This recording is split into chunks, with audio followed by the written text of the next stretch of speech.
Chapter 69. Your Majesty, Yunshi doesn't dare to take credit. I only ask that your Majesty spare the Han clan's 3 generations. Han Yunqing said, immediately kneeling down. Your Majesty, Han Konggen's diagnosis of a strange illness has always been kept secret. Yunshi believes that besides Han Konggen, no one else in the Han clan's 3 generations knows of the specifics, nor would anyone dare to criticize the Crown Prince. Yunshi is willing to make up for my faults by meritorious service. I ask that your Majesty spare the innocent and show mercy. Hearing this, the flustered Han Konggen finally calmed down and followed suit. Your Majesty, this commoner guarantees with my life that I've never revealed the Crown Prince's illness to anyone. I ask that your Majesty spare this commoner this once for the sake of my wife and Yunshi's face. Emperor Tianhui's expression was ugly, but he didn't speak for a long time. The Empress Dowager watched in silence, but her heart was laughing coldly. Compared to Lady Tianxin, Han Konggen's decisiveness was far inferior. Now compared to his daughter, he was even worse.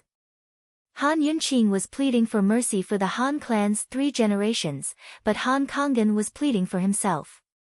Muhu, you can't spare them. Otherwise, will suffer too much, the Empress murmured, wishing she could kill Han Konggen right then and there.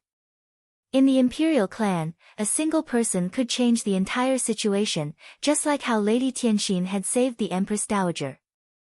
If it hadn't been for the past few years, the Crown Prince would have gained a firm foothold in court long ago. None of the other princes would have been able to develop their own power. But the Empress Dowager glanced at Han Yunqing, her eyes calculating. Your Majesty, Yunshi's heart is just like Lady Tianxin's. She has a bodhisattva's heart, so just go along with her. Han Yunqing didn't expect the Empress Dowager to help her instead of kicking her when she was down. She found it strange that the Empress Dowager wouldn't treat her sincerely even if she saved the Crown Prince. But she didn't have time to think so much. Emperor Tianhui glanced at the Empress Dowager, then at Han Yunqing. Only then did he relent. All right, Zhen will give you and your mother face today and spare the Han clan's 3 generations. Han Konggen rejoiced at his words and quickly kowtowed in thanks. But Emperor Tianhui angrily kicked him aside with a cold voice. I can spare the Han clan's 3 generations, but Zhen definitely won't spare a piece of trash like you. Han Konggen was kicked to the side. He was dumbfounded. He suddenly felt that all the strength in his body had been sucked out. He was paralyzed. Thank you, Your Majesty. Han Yunqing's voice was loud and clear. Her words were sonorous. She only wanted to save the 3 generations of the Han family, not Han Konggen. She was very satisfied with this result. Someone come, hurry and escort Han Konggen to the imperial prisons. Zhen wants him paraded through the streets and beheaded at noon. Emperor Tianhui said coldly. No, Your Majesty, Yunshi, no, save me. Yunshi. Han Konggen shouted, but he was quickly escorted out by the attendants.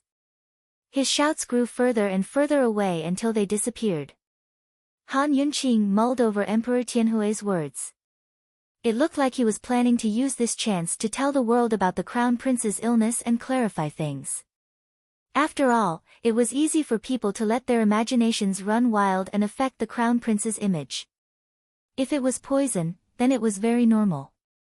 But this way, the Han family, a medical family, would definitely have a bad reputation. In the future, it'd be hard for them to gain a foothold in the medical world. For the Han clan, who made a living out of medicine, this was undoubtedly an enormous disaster. Leaving aside the enmity between them, it really was a pity to ruin the Han family's century-old reputation. Still, Han Yunqing knew that Emperor Tianhui's concession was already the best result. After Han Konggen was escorted away, Emperor Tianhui's anger subsided considerably. He approached the bed and carefully examined his son's face before asking, Han Yunqing, there's still 2 more hours before she wakes up, right? Yes. Han Yunqing was very certain. Someone come, take Qin Wangfei away to rest, Emperor Tianhui said mildly as he looked at the crown prince, his dark eyes rekindling with the flames of hope. Thanks to your majesty, Han Yunqing tidied up her medical pouch before following a court lady to a side room. She was truly exhausted and didn't have the energy to think about Han Kongan for now. It was only 2 hours. She didn't lie on the bed, afraid that she wouldn't be able to get up if she fell asleep. Instead, she reclined on the bed and propped up her head with one hand. She was planning to close her eyes for a nap, but as soon as she closed them, she really did fall asleep. In the silent room, Long Fei Ye's footsteps were very light, as if he'd slowed down on purpose. He walked in front of Han Yunqing and looked down disdainfully at her from above.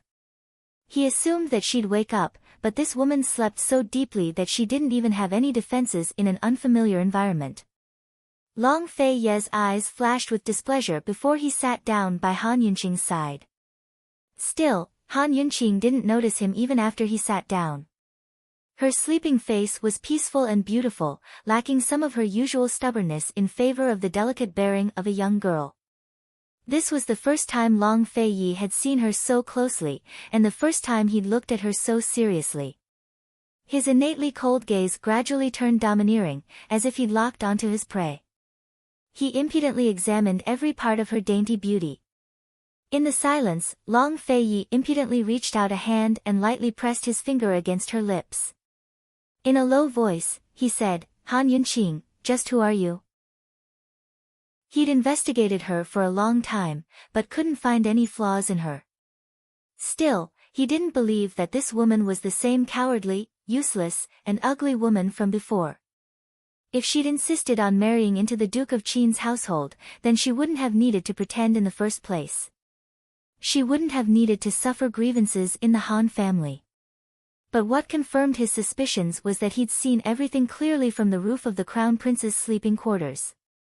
This woman's back was facing Gu Beiyue, but she'd magically made all the poisons in the medicine pot disappear, making it impossible for Han Kongan to find them. Could this count as one of her miraculous poison skills? Leaving aside the Han family, even Cloud Realm Medical Academy might not have such skills, right? Heaven knows how tired Han Yunqing was to sleep so soundly. It wasn't until Long Fei Ye's finger increased the pressure that she abruptly woke up. As soon as she opened her eyes, she bumped into Long Fei Ye's cold, misty eyes. This is... Han Yunqing lowered her gaze and immediately saw his finger pressing against her lips. This action was so ambiguous. In a daze, Han Yunqing's eyes widened. She couldn't be dreaming, right? Otherwise, how could Long Fei Yi tease her like this in her sleep?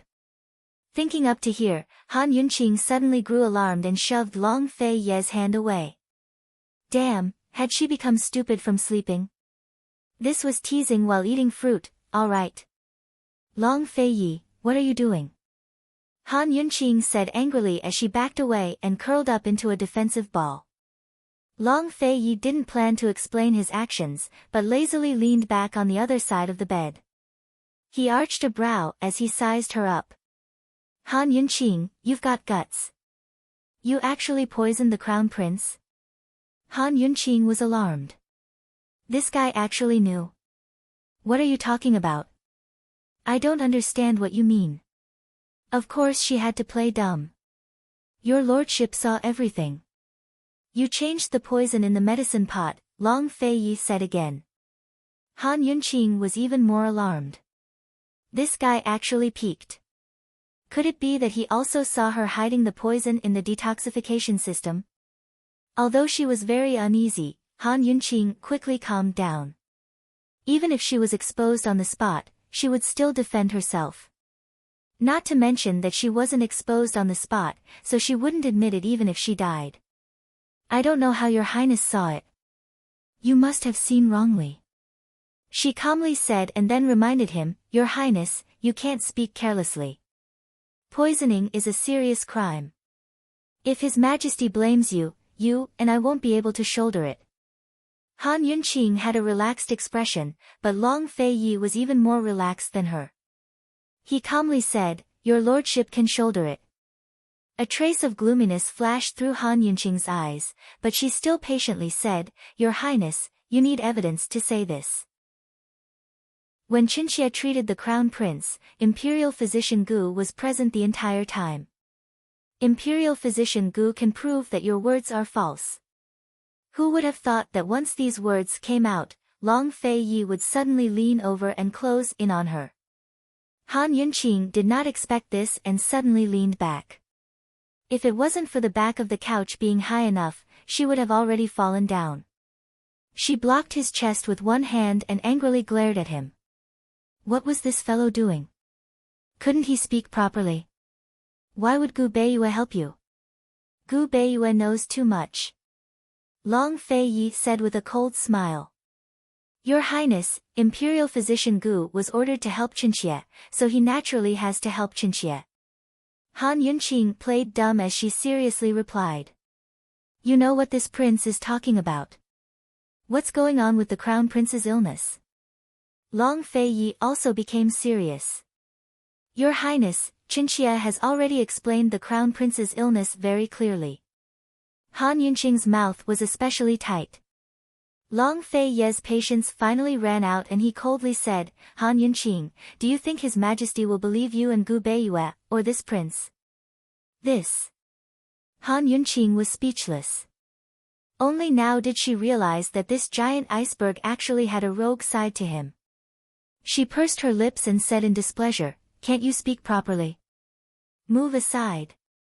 Being yelled at like this, Long Fei Yi was a bit stunned. He actually also moved back, leisurely and indolent as usual. However, his scrutinizing gaze did not leave Han Yunqing, insisting that she explain herself. Han Yunqing had no choice but to tell him the truth about the fetus in the womb's condition. Long Fei Yi listened attentively, but in the end, his brows slightly furrowed in disbelief. When Han Yunqing saw his expression, she sighed with emotion in her heart. This guy was really different from normal people. Even Gu Beiyue was shocked when he heard this, but he was just curious. After explaining herself clearly, Han Yunqing did not say anything else. She lazily leaned back on the high pillow and looked at him. What did he want to do after asking clearly? But all Long Fei said was, this matter ends here. Don't ever tell anyone else. After saying this, he got off the bed and left. That's it. He specially came to interrogate her just to find out the truth. Han Yunqing was a bit astonished. She had already prepared herself to be threatened. Did he see her take something out of the detoxification system or not? She was suspicious, but she did not receive a reply. Han Yunqing thought that since he didn't ask, he probably didn't see it. Fine, I can't figure this guy out. After being disturbed by Long Fei Yi, Han Yunqing was no longer sleepy despite her exhaustion. She was too lazy to move, but nestled on the bed to think things over. Soon enough, an excited eunuch knocked on the door. Esteemed Wang Fei. Esteemed Wang Fei, His Highness Crown Prince is awake. He's awake. He woke up earlier than Han Yunqing had predicted. Han Yunqing rejoiced and immediately felt invigorated. She hurried to the Crown Prince's rooms. Inside, everything was as before. Emperor Tianhui, the Empress Dowager, and Empress were all gathered around the bed. Emperor Tianhui had summoned many imperial physicians to take Long Tianma's pulse one by one. Long Tianma was still lying in his original position, but his eyes were wide open. His dark pupils were filled with indescribable joy. Even though he was still a patient, he was full of vitality. If not for the fact that his imperial mother and imperial grandmother disliked her, Han Yunqing would have liked such strong patience. Chapter 70. As soon as he saw Han Yunqing walk over, Emperor Tianhui's attitude changed completely. Yunxi, come. Hurry and take Tianma's pulse. The imperial physicians all said it's normal, so you should take a look. Heaven knows how happy Emperor Tianhui was with the Crown Prince's lucidity. From Han Yunqing to Qin Wangfei, then to Yunxi, Han Yunqing was very comfortable to hear. She knew her efforts hadn't been in vain.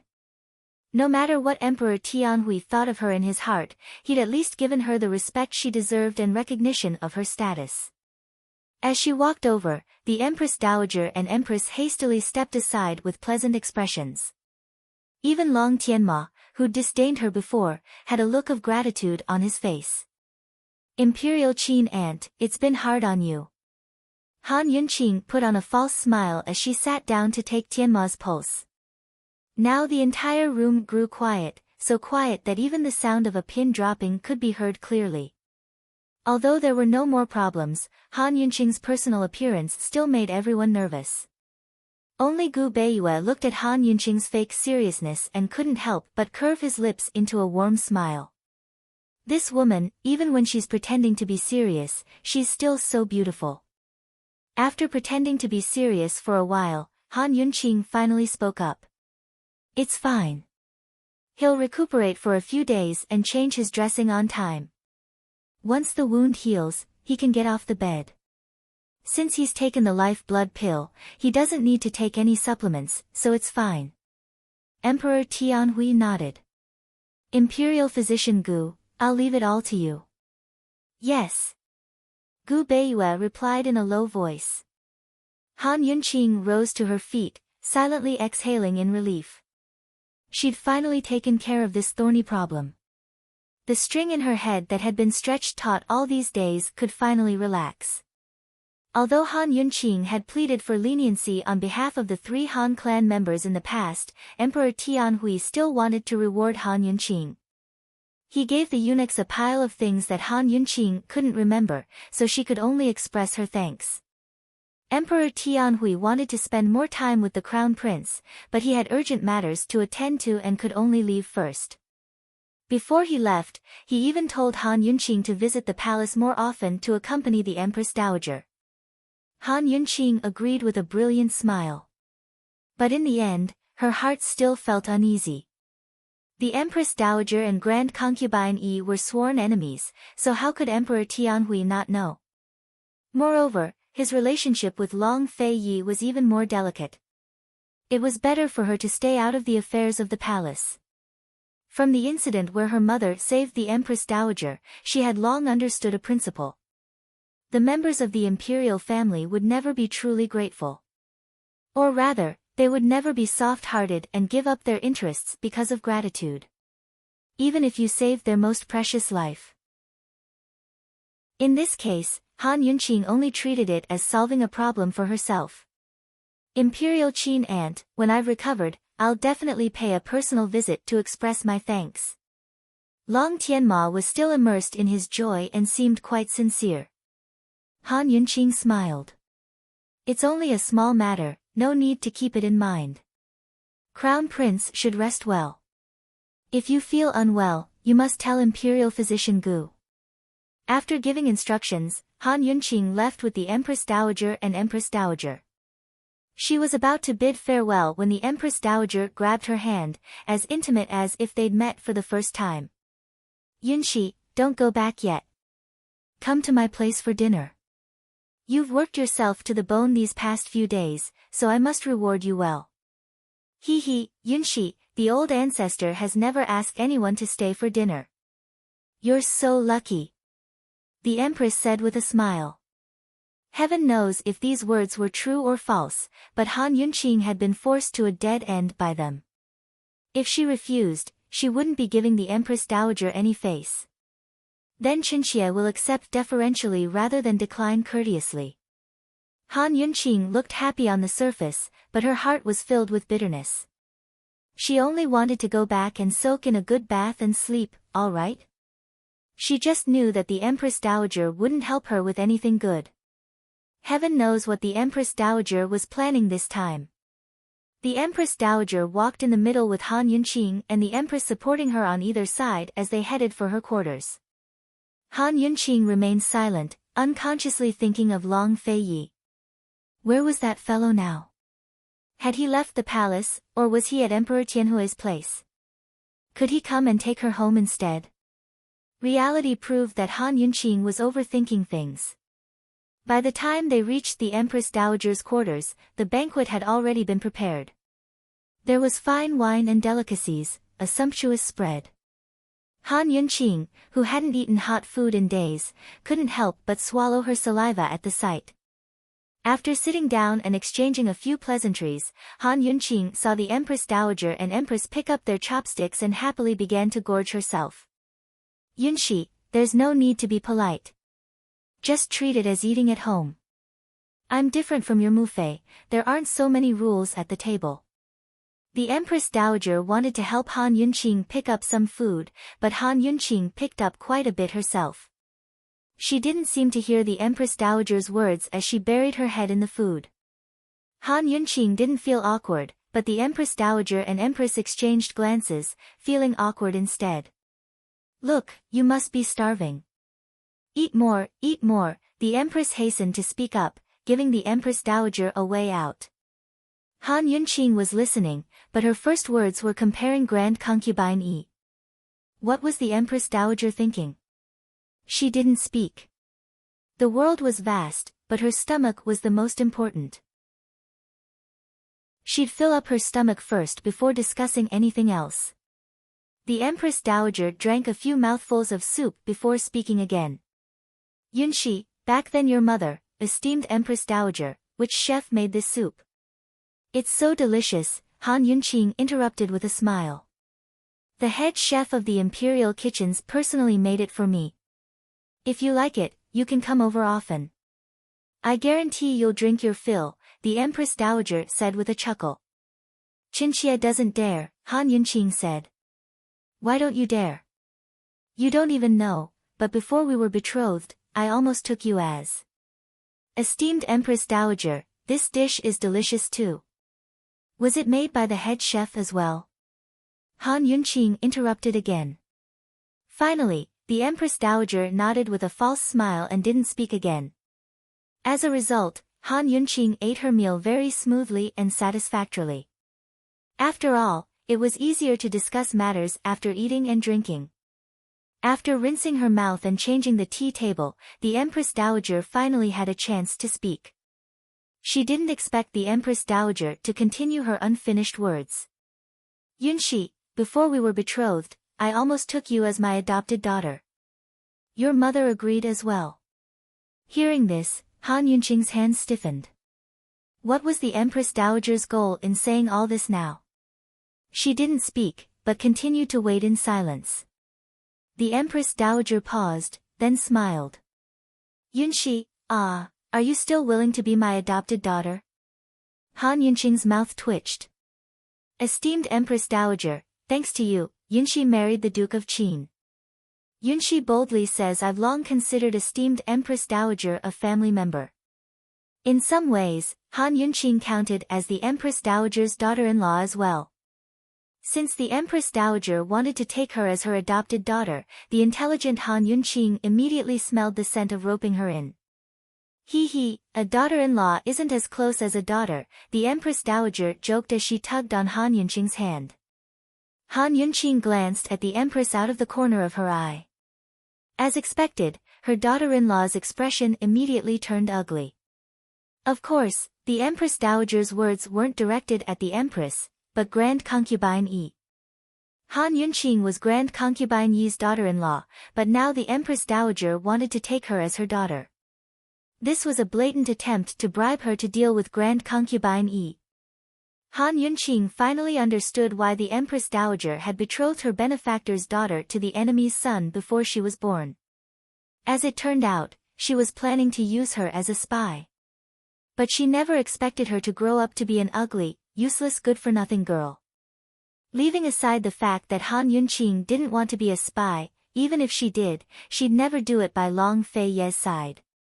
In the end, the struggle between the Empress Dowager and Grand Concubine Yi was still a struggle between the Emperor and Long Fei Yi. Having her go undercover by Long Fei Ye's side was the same as seeking death.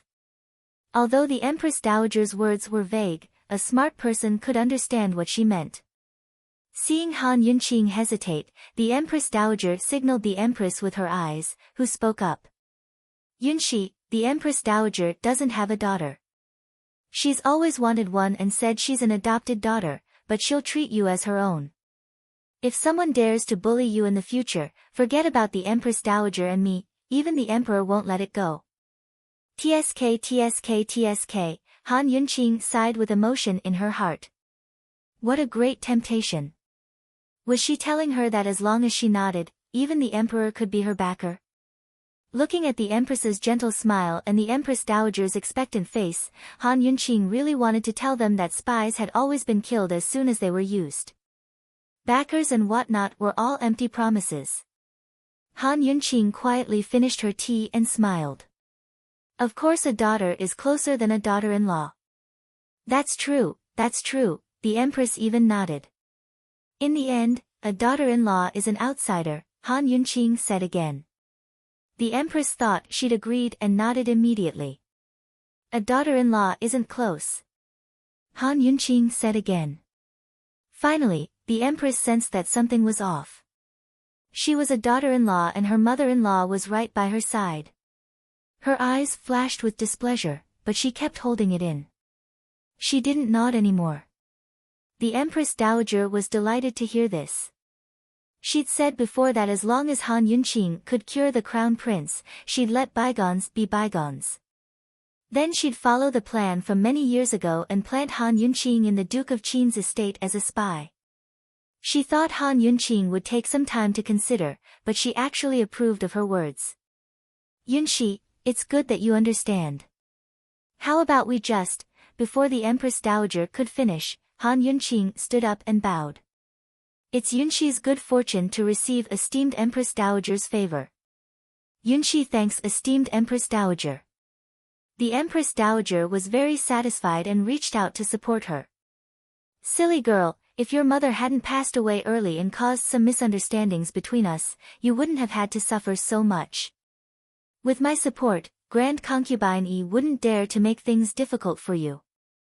Han Yunqing smiled faintly, looking helpless but mocking. Esteemed Empress Dowager, mother might have passed away, but Yunxi is still a married woman. A married woman follows her husband, so Yunxi can't make the decision to accept a foster daughter. Why don't esteemed Empress Dowager ask the Duke of Qin? What? Both the Empress Dowager and Empress were stunned by her words, their expressions changing. A sinister look flashed past the Empress Dowager's eyes as she almost exploded. Han Yunqing, Han Yunqing, after all that talk, you're still playing with me. She clearly knew that this matter was aimed at Grand Concubine Yi and the Duke of Qin, but she dared to ask the Duke of Qin for a discussion. Very good. What if a married woman follows her husband? Her rejection was so thorough and wonderful. Neither she nor the Empress could get angry or blame her.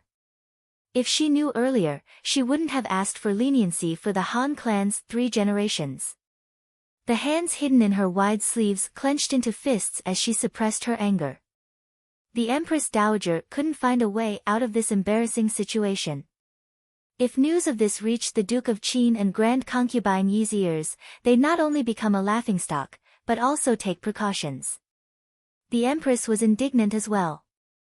Aya, the Duke of Qin would have forgotten about this if you didn't mention it. Muhu, you like Yunxi, but she's still part of the Duke of Qin's estate. You know Grand Concubine Yi and the Duke of Qin's tempers. If they find out about this, we won't be able to do anything. Chapter 71. The Empress had given her a way out, so the Empress Dowager naturally followed along. See, I was so happy today that I forgot about these troublesome matters. Han Yunqing smiled coldly in her heart and didn't speak. She let the mother-in-law and daughter-in-law sing along and act out their own play. Muhu, I think there's no need to recognize her as a goddaughter. We're all one family, so as long as you dote on Yunxi and have her come often, it's all the same, the Empress said easily, as if it really wasn't a big deal. The Empress Dowager nodded. Fine. Yunxi, what do you think? Esteemed Empress Dowager will decide everything. The Duke of Qin is busy every day, so Qinxia won't disturb him. Han Yunqing naturally had to express her stance. Even if she didn't rely on the Empress Dowager, she couldn't defend her to death, right? With Han Yunqing's words, the Empress Dowager forced out a smile. He, you really are a sensible child. Since they couldn't reach an agreement, Han Yunqing couldn't stay any longer. After exchanging some pleasantries, she stood up and bid farewell. As soon as she left, the Empress Dowager's old face fell as she swept Han Yunqing's teacup to the ground. Thing that doesn't know what's good for her. Muhu, don't be angry. It's not worth it to get pregnant from anger. Qinxie said long ago that this girl isn't simple. In the future, we have to be careful. The Empress hurriedly soothed the Empress Dowager's anger as she coaxed her. Ha, a damned girl who doesn't know the immensity of heaven and earth. I was praising her, but she dared to refuse. Just wait, there'll be a day when I'll make her regret it. I don't believe she'll have an easy time in the Duke of Qin's estate. She got lucky this time. Next time, she better not fall into my hands again. The Empress Dowager was truly angry. She never thought that Han Yunqing would refuse and couldn't calm down for a long time. Han Yunqing only treated this as a joke. After leaving the palace, she finally let out a sigh of relief. When she passed by the Han estate, she stopped to look for a long time. Although the Han family wasn't a noble family in the capital, they were still a reputable aristocratic family. At this moment, the vermilion door was tightly shut. Everything looked so peaceful, but Han Yunqing knew that once Han Konggan's crime was announced tomorrow, this family would be in chaos and fail. The memories that belonged to this body kept appearing in her mind. They were all memories from when she was young. They were all memories of being bullied and humiliated. Although they were the memories of the original owner, they had long been part of this body. They were all her memories. Everything seemed so real, as if it had just happened yesterday. After a long time, a wisp of a cold smile appeared on the corners of Han Yunqing's mouth, and then she turned around and left. By the time she returned to the Duke of Qin's mansion, it was already the middle of the night. Han Yunqing wasn't even sure if she could knock on the door. Unexpectedly, from afar, she could see that the mansion was brightly lit, especially in the main hall. Seeing this, Han Yunqing muttered in her heart. Could it be that something big happened in the manor in the middle of the night? With Grand Concubine Yi's personality, she needed beauty sleep. Even if the sky collapsed, she might not stay up all night. Or did something happen in Long Fei Yi? Han Yunqing made all sorts of guesses. She couldn't help but wonder if they were waiting for her. Soon enough, she reached the door and discovered that the old servant guarding the door had been waiting for her. She knocked once before the door opened.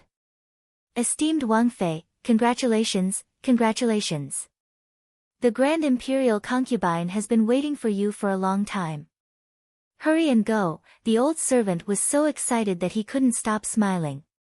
Congratulations. Now Han Yunqing was thoroughly stunned. It really had something to do with her. Could the congratulations from Grand Concubine Yi's servant be a good thing? Han Yunqing was filled with suspicions, but she didn't ask any questions. She immediately headed for the main hall. But as soon as she arrived, she saw 3 large chests all open. One was gold, one was silver, and the last was jewelry. There were even a few bolts of high-quality silk on the side. Goodness gracious, Han Yunqing's eyes shone at the sight. Where did so many good things come from? The gold, silver, and jewels were too dazzling. No wonder Han Yunqing saw them first before she saw Grand Concubine Yi. Grand Concubine Yi was sitting in the main seat, her exquisite face so gloomy that it looked like water could drip from it. Murong Wanru was waiting by her side, her eyes filled with jealousy and hatred as soon as she saw Han Yunqing enter. Mu Fei, you were looking for Qinxie? Han Yunqing bowed in greeting. He, the great meritorious subject has returned. Hurry and rise. How can I bear the greetings of a great meritorious subject? Grand Concubine Yi's voice had turned sharp and unkind. She probably knew what had happened in the palace. Han Yunqing rose to her feet and glanced at the gold, silver, and jewels. She had an idea of what was going on. This should be Emperor Tianhui's reward. It was good, but why did he give it away so quickly? Han Yunqing stole a glance at Grand Concubine Yi, her mouth twitching. Her mother had saved the Empress Dowager, while she had saved her grandson. No wonder Grand Concubine Yi had flipped out.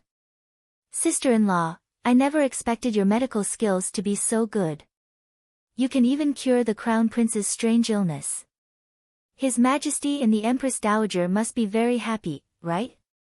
Look, these are all for you. They sent them over overnight, Murong Wanru said with a smile. Grand Concubine Yi was still angry, so mentioning the Emperor and Empress Dowager was like adding oil to the fire. He, if you make the Emperor and Empress Dowager happy, your days will be better, too. Grand Concubine Yi laughed coldly. What did Grand Concubine Yi count for? Instead of sleeping in the middle of the night, she crawled out of bed just to be mean and unkind? She really had no tolerance. Han Yunqing really couldn't stand these overtones and sarcastic remarks. Grand Concubine Yi had already competed with her a few times. If she still didn't know her temper, then she didn't mind showing it off again. Mu Fei's words are very true. His Majesty and the Empress Dowager are both very happy. His Majesty said that if it weren't for the rumors in the capital, he wouldn't have known Qinxie had medical skills, Han Yunqing replied with a smile. At these words, Murong Wanru's face turned 3 shades paler. Grand Concubine Yi paled as well. She never thought Han Yunqing would dare to say such things. This little slut was getting bolder and bolder. Is that so? Grand Concubine Yi gritted her teeth. This is also your luck. With so many rewards, should I congratulate you? Of course. Qinxie's glory is Mu Fei's glory, as well as the Duke of Qin's estate. His Majesty and the Empress Dowager will definitely remember this favor, Han Yunqing added. Compared to Grand Concubine Yi's acrimony, her tongue was simply venomous. She'd specifically stabbed a knife into Grand Concubine Yi's most painful wound. To her, this was a disgrace, but Han Yunqing actually called it glory. More importantly, she still had to smile at Han Yunqing on the surface. Grand Concubine Yi was so angry that she gritted her teeth, unable to speak. She didn't even know why she'd waited until the middle of the night for Han Yunqing to come back. Was she waiting for her to show off, then come back with sarcastic remarks? Seeing Grand Concubine Yi's silence, Han Yunqing spoke again. Mu Fei, this time His Highness performed a great service as well. It was His Highness who risked his life to obtain the life-blood pill. Without it, Qinxie wouldn't have been able to treat her. What? These words were so poisonous that Grand Concubine Yi's heart, liver, spleen, lungs, and kidneys all ached. Her most cherished son had risked his life to ask for medicine for her enemy's most cherished grandson. Ah! Grand Concubine Yi roared in her heart. Enough, Han Yunqing, you've had enough. Her hands had long clenched into fists within her sleeves, her fingernails digging into her palms. Even that hurt less than her heart. If I find out who spread those rumors, I won't let them off easily. Murong Wanru had a guilty conscience and finally restrained herself, not daring to add oil to the fire. Seeing Grand Concubine Yi's face contorted with anger, Han Yunqing was in a good mood. She almost forgot about her exhaustion. If she didn't flip out, would Grand Concubine Yi really think she was a sick cat? Mu Fei, treating the Crown Prince took a lot of effort. I'm tired too. If there's nothing else, Qinxie will take her leave first. His Majesty said to let Qinxie rest well. Han Yunqing's last words were meant for Grand Concubine Yi's ears. She wasn't stupid enough to use the Empress Dowager to pressure her, but the Emperor was different. If she said that, at least she could have a few days of peace and rest well. As she spoke, she prepared to leave, but Grand Concubine Yi ordered sternly, Han Yunqing, you stop right there. This voice was very, very fierce. Han Yunqing always felt that Grand Concubine Yi's voice was different from her usual ferocious self, but she couldn't tell what was different. She halted her steps, calm and collected. Does Mufei have any other orders? Han Yunqing, the Empress Dowager asked you to stay for dinner? Grand Concubine Yi asked coldly. Her tone wasn't as harsh as before, but more serious. Han Yunqing was surprised. If she knew about this, then it looked like Grand Concubine Yi had spies in the palace as well. Yes, Han Yunqing replied honestly. Why did the Empress Dowager ask you to stay? Grand Concubine Yi asked again. If she hadn't heard the news, she wouldn't have stayed up in the middle of the night to wait for Han Yunqing's return. Han Yunqing's eyes flashed with caution. Was Grand Concubine Yi suspecting something? This was a huge matter. If Grand Concubine Yi suspected something between her and the Empress Dowager, would she forgive her so easily?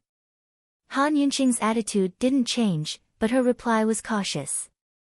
The Empress Dowager has never asked anyone to stay for dinner in the palace. She said Qinxie was rewarded for treating the crown prince. Grand Concubine Yi's eyes flickered between light and darkness. The Empress Dowager had never asked anyone to stay for dinner in the palace. She might have asked this girl to stay for more than just a reward.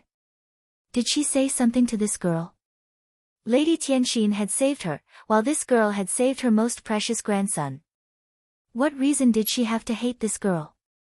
Moreover, this girl wasn't ugly anymore. She even had good medical skills. She was a useful talent. Thinking back, the Empress Dowager had betrothed her benefactor's woman to the Duke of Qin with ulterior motives, hadn't she? Thinking up to here, the shadows in Grand Concubine Yi's eyes grew even darker. She stared fixedly at Han Yunqing without a word. Han Yunqing assumed that she'd keep asking questions, but her heart grew flustered. Just what did Grand Concubine Yi mean? What did she want to do? Grand Concubine Yi stared at Han Yunqing for a long time before giving a cold, meaningful laugh. Then she flicked her sleeves and left. Her smile made Han Yunqing's hairs stand on end. She knew that her days wouldn't be peaceful in the end. Still, the battle-hardened Han Yunqing quickly adjusted her state of mind. Her gaze was calm and unperturbed. If Grand Concubine Yi wanted to investigate, then go ahead. She wasn't afraid. But before the investigation was over, it was best not to make trouble for her. Otherwise, she'd definitely fight back with all her might. As soon as Grand Concubine Yi left, the guilty Murong Wanru exhaled silently. She feared nothing more than Mufei investigating the person who'd spread the rumors. Fortunately, Han Yunqing's meal at the Empress Dowager's had diverted Mufei's attention. From what she understood of Mufei, she'd definitely brood over the matter for a long time to come. She'd definitely investigate to the end. Han Yunqing, even if she cured the crown prince's strange illness, so what if she had the emperor's support? The emperor had 1,000 affairs to attend to every day and couldn't care less. Murong Wanru walked over with a lovely smile and coaxed, "Sister-in-law, Mufei is happy for you. But it's hard not to lose her temper after waiting so long. Don't take it to heart." Chapter 72. How could that be? Little sister Wanru, take a look at these pieces of jewelry and pick a few that you like, Han Yunqing said generously. No, this is what His Majesty bestowed to sister-in-law, Murong Wanru quickly refused. It doesn't matter. There's so much that I can't use them all. Pick a few. Han Yunqing was very enthusiastic as she pulled Murong Wanru's hand over. Actually, Murong Wanru had long looked through the jewelry. Emperor Tianhui's gifts were all foreign tributes that couldn't be bought even if one had money. There were a few pieces that Murong Wanru liked very much. Seeing Han Yunqing so enthusiastic, she reluctantly picked them up. But Han Yunqing only said, "Me? I still want to find out who spread the news that I can treat illnesses and give some of these gifts to that person. In any case, she'll have some merit, won't she?" At these words, Murong Wanru's hand froze. Little sister Wanru, who do you think spread the rumors? She doesn't want to harm me, but help me, right? Han Yunqing asked seriously. No matter how well Murong Wanru pretended, her hands betrayed her. Han Yunqing was still holding her hand, but she withdrew it as if she'd been electrocuted. Han Yunqing saw this and smiled even more brilliantly. She pulled her hand down and said, "Little sister Wanru, hurry and pick. No need to be polite." Murong Wanru had a guilty conscience as she forced herself to calm down. She said politely, "No need, no need. His Majesty, you can't give away the gifts that His Majesty bestows. Sister-in-law, it's getting late. You should go rest early. I'll go accompany Mufei." As soon as she finished speaking, she didn't say anything else and fled in defeat. Han Yunqing watched her retreating form, a seed of hatred growing in her eyes. There weren't many people who knew so much inside information, and even fewer people who'd spread the rumors to benefit from it.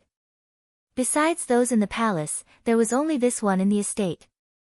If it was the Empress who wanted her to treat the Crown Prince, she didn't need to go through so much trouble. Just a pillow talk would do. Therefore, Murong Wanru was the biggest suspect. It's her again, this time it's her again. White Lotus, this time your heart will be stifled. Next time, this princess will definitely pull out your fox tail. After angering Grand Concubine Yi and Murong Wanru away, Han Yunqing had thoroughly vented her resentment. Looking at the large sum of rewards before her, her eyes curved into crescents. This feeling was like winning the lottery and becoming rich overnight. From now on, he wouldn't have to count money to live. She casually picked up an ingot of silver and threw it to the servant girl at the side. "Go find a few people to help me move these things to Hibiscus Courtyard." The maid caught the heavy silver in a panic. She was a little stunned. Did the princess consort really want to give her this much? After all, even imperial concubine dowager might not be so generous. "Why aren't you going?" Han Yunqing frowned and asked. "Go, this servant will go right away." "Esteemed Wang Fei, please wait a moment." The servant girl was overjoyed and ran out with the silver. Very soon, the servant girl brought back 6 or 7 able-bodied men. These people usually looked at Han Yunqing with their eyes growing on top of their heads, but now they were all reverent and respectful. Esteemed Wang Fei this and that, they were all lackeys. Money could make the devil turn millstones. This was the absolute truth. The items were carefully delivered to the leisurely cloud pavilion in the Hibiscus Courtyard. Unexpectedly, Han Yunqing was very generous and gave them an ingot of gold to divide among them. The servants had never seen gold more than a few times in their lives, so they couldn't believe it. They treated Han Yunqing with the respect of an old ancestor and thanked her multiple times before leaving. "Mistress, that's gold, ah. It's enough for months of their wages." Little Qin Xiang huffed. "Little Qin Xiang, do you know the principles of poisoning?" Han Yunqing asked seriously. Little Qin Xiang shook her head. Han Yunqing smiled and said, "The poison has to be thorough. That kind of poison is the most difficult to detoxify once it reaches the internal organs. This is also the principle of buying people's hearts." Little Qin Xiang still shook her head, not understanding. Han Yunqing was helpless. "Do you think Murong Wanru can be so generous? Even if she's so generous, she's not as rich as Mistress." Little Qin Xiang pouted. In her eyes, Mistress was a rich woman.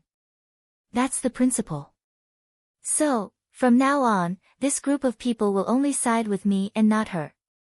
Han Yunqing smiled. People disperse when wealth is gathered. People gather when wealth is scattered. Han Yunqing thought that the news of her ingot of gold would soon spread among the servants of the Duke of Qin's manor. Let's see who would dare to be disrespectful to her. The skies were already dimly lit, but Han Yunqing didn't feel sleepy. Together with little Qin Xiang, she counted the silver and collected them at the same time. As the saying went, counting money until one's hands cramped up. When the sky was bright, they finally finished packing.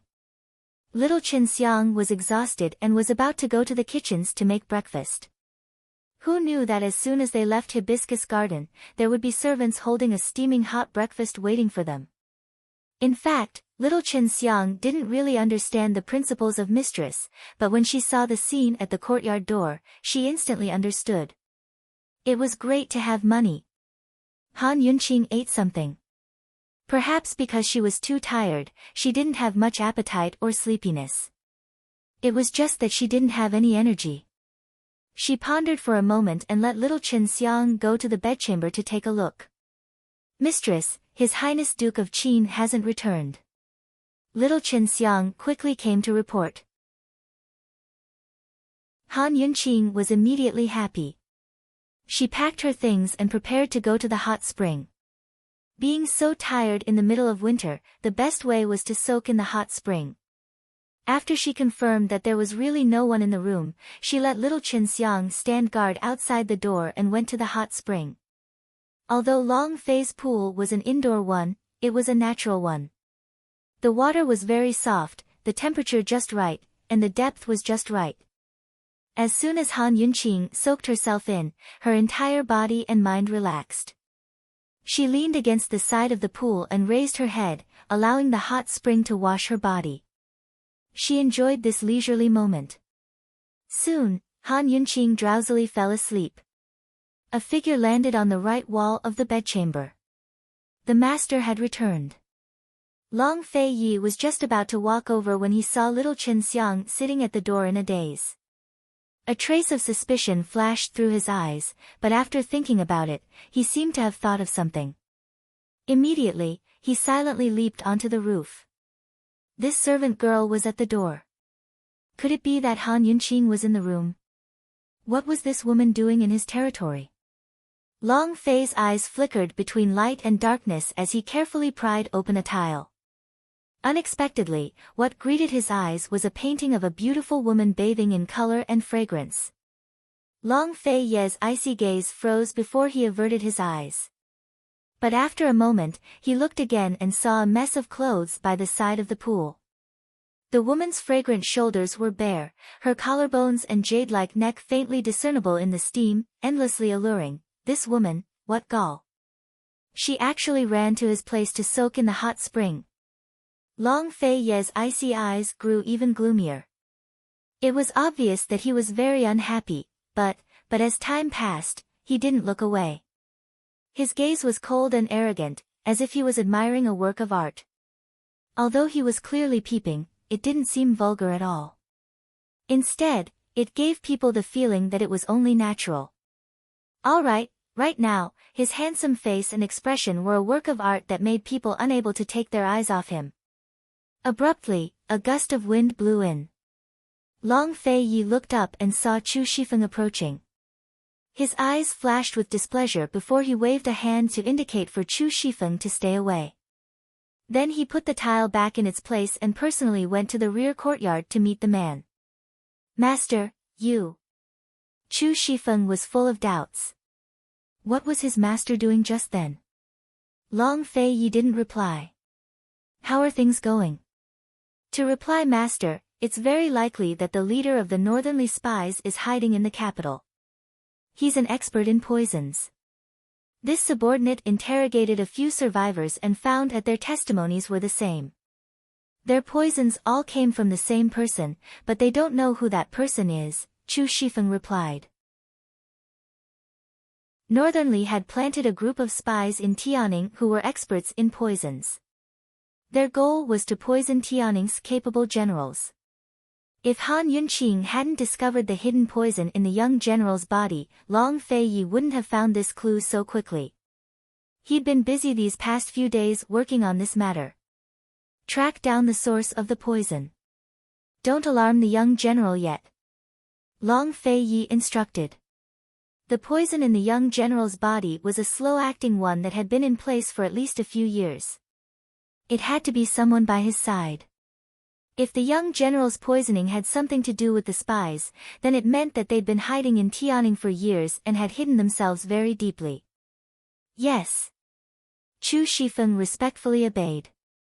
By the time Long Fei Yi returned to the roof of his sleeping quarters, Han Yunqing had already emerged. This smart, stupid woman knew nothing of the situation. She was like a lotus flower in clear water, elegant and refined. Her pink face was filled with a satisfied smile as she chatted and laughed with little Qin Xiang as they walked back to Leisurely Cloud Pavilion. Idiot, when will she be on guard? Long Fei Yi muttered to himself, extremely dissatisfied. Actually, Han Yunqing couldn't be blamed. She didn't know any martial arts, so how could she sense the movements around her so easily? Moreover, because of her profession, she had a strong ability to repel disturbances when she did things. She could basically ignore everything around her. After resting enough, Han Yunqing decided to take little Qin Xiang out for a stroll. First, she'd have silver to buy some things she'd wanted for a long time. Second, she wanted to take a look at the Han family's situation. It was already so late, so Han Kangen should have been convicted by now. The announcement should have been made by now. Emperor Tianhui wouldn't hide the truth, but deal with Han Kangen with great fanfare. This would tell the world that the crown prince's health was in good condition. But Han Yunqing never expected things to get so big. As soon as she reached the streets, she heard discussions everywhere. Notices were plastered all over the streets as well. Emperor Tianhui had charged Han Kangen with the crime of deceiving the monarch and plotting to murder the crown prince. Although he didn't explicitly state that Han Yunqing had saved the crown prince, the news had long spread through the upper circles. Han Yunqing sat in a private room as she listened to the discussions outside. The Han family's in chaos this morning. I heard that a few of the concubines got tired and ran away. Only Han Kangen was punished for such a serious crime. I think there's something fishy going on here. Qin Wangfei is the Han family's daughter of the first wife. I think it was Qin Wangfei who stepped forward to protect the Han family, right? I heard they'll be paraded through the streets in 3 days. Han Kangen was a famous doctor, but why do you think he wanted to murder the crown prince? There's no reason. It's hard to explain the imperial family's affairs clearly, really hard to explain. Han Yunqing listened calmly. She didn't care about any of this. She thought that since they'll be paraded through the streets in 3 days, she should visit her father in prison and ask about her mother's difficult labor. Han Yunqing had asked around before, but she hadn't heard anything about her mother's fetal position being out of place or any other illness. How could she have a difficult labor? Mother was a doctor herself, so she should know her own body best. Han Yunqing couldn't help but feel that there was something fishy going on here. The one who should know the truth the best was her husband, Han Kangen. Most importantly, where did the poison scar on her face come from? If she was born with it, then it was obvious that someone wanted to kill her while she was still in her mother's womb. This matter needed to be investigated thoroughly. In the afternoon, Han Yunqing had little Qin Xiang bring back the things she bought while she went to the prisons. Chapter 73. Han Kangen was a prisoner on death row and couldn't be visited. However, Han Yunqing's identity was special and she was the crown prince's savior. Although this matter wasn't made public, the Supreme Court's chancellor still knew about it. He had already instructed that they must let Han Yunqing in. The jailers who lynched her last time were all scared and hid, afraid of being recognized. The jailer who led the way reported in a low voice, "Esteemed Wangfei, Han Kangen has been shouting since last night. He said he wants to see you. You can leave first. I'll call you if there's anything." Han Yunqing said indifferently. It wasn't strange that Han Kangen wanted to see her. It was nothing more than asking her to save his life. Han Yunqing couldn't understand this kind of person. He clearly knew that they were enemies, so why ask for it? Couldn't he have some backbone if he didn't get what he asked for? When Han Kangen saw Han Yunqing coming over, he pounced over in surprise. Fortunately, there were iron bars blocking him. In just 1 night and half a day, Han Kangen was already unrecognizable. His hair was disheveled and his prison clothes were disheveled. It was obvious that he had been tortured. How could someone who entered the imperial prison not be tortured? Han Yunqing had experienced it herself. Daughter, you're finally here. Father knew that you would come. Daddy knows that you won't abandon Daddy. Han Kanggen's voice was choked in his throat. His eyes were sunken and red, making him look like a pitiful old man. Those who didn't know would think that Han Yunqing, this unfilial daughter, had abandoned him. Cold, Han Yunqing looked at him. She leaned against the wall and sat down cross-legged. Seeing this, Han Kanggen's eyes turned red again. He hugged the iron bars and slowly slid down to sit down. Daughter, you're the only one who can save your father now. Daddy is counting on you. Say something, won't you? Han Kanggen's eyes were filled with deep hope. His voice was old and sorrowful, but Han Yunqing was indifferent. She coldly examined him. When Han Kanggen saw her cold eyes, he slightly stiffened and suddenly fell silent. He looked at her deeply with sorrowful eyes, looking extremely miserable. Han Kanggen, you've finally remembered that I'm your daughter, Han Yunqing finally spoke up, her face full of ridicule. In his memory, when had this father ever called him daughter? Han Yunqing pursed his lips and touched his old face. He shook his head repeatedly and muttered to himself as if he was very regretful. However, Han Yunqing didn't hear what he said clearly. Soon, Han Kanggen raised his head again. He hugged the iron bars and said emotionally, Daughter, Daddy knows his mistake. Daddy is already so old. Can you forgive Daddy? Take it as Father begging you. Why? Han Yunqing said coldly. It was ridiculous for the child to ask for forgiveness after he had grown up. Yunshi, for better or worse, I'm still your father. Are you willing to watch as your father is paraded through the streets? Father can't afford to lose face like this. Only you can save Daddy now. Just take it as Daddy begging you, for the sake of your dead mother, save Daddy this one time. It would have been better if Han Kanggen hadn't said these words, because once he did, Han Yunqing's temper flared up. She impatiently cut him off. Divine Dr. Han, you think too highly of me. You've already been sentenced to death. I don't have that much face on my own. No. You've saved His Highness the Crown Prince's life, so the Emperor will definitely listen to you.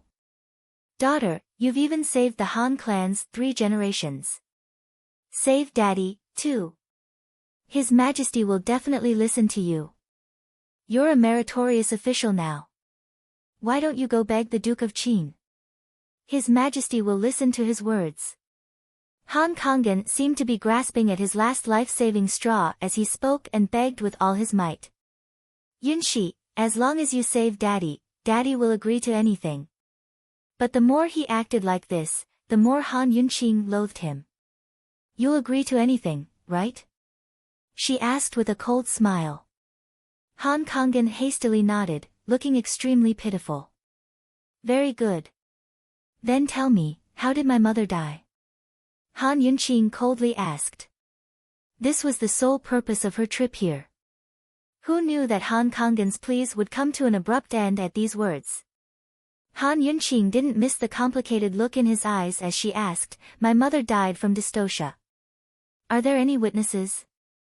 Were there any attempts to save her? Han Yunqing's blunt and incisive question made Han Kanggen's cloudy and sorrowful eyes clear up in an instant. He thought that Han Yunqing and his mother would definitely be soft-hearted and easy to talk things over. As long as he begged properly, this girl would still be soft-hearted and save him. But he never expected that she'd come for this matter.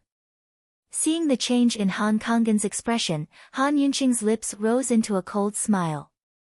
She knew that her suspicions were correct. What, are you surprised that I would ask this? Han Yunqing's voice contained suppressed anger. She thought that if the truth was as she guessed, that Han Kanggen was jealous of her mother's medical talent and didn't save her, causing her mother's death, then before this man died, she would definitely make him suffer a fate worse than death. However, the situation was completely out of Han Yunqing's expectations. Han Kanggen looked at Han Yunqing and suddenly laughed. I didn't expect that I, Han Kangen, would have such a day, ahahaha. Han Yunqing frowned as she looked at him. She couldn't understand why the man who was begging her just a moment ago would laugh so bleakly at this moment. Facing her questioning, shouldn't he have a guilty conscience and be afraid? Could it be that the truth wasn't what she thought?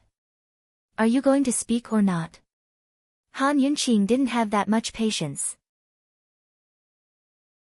Han Yunqing, are you sure you won't save father? Han Kangen suddenly became serious, his tone revealing a hint of threat.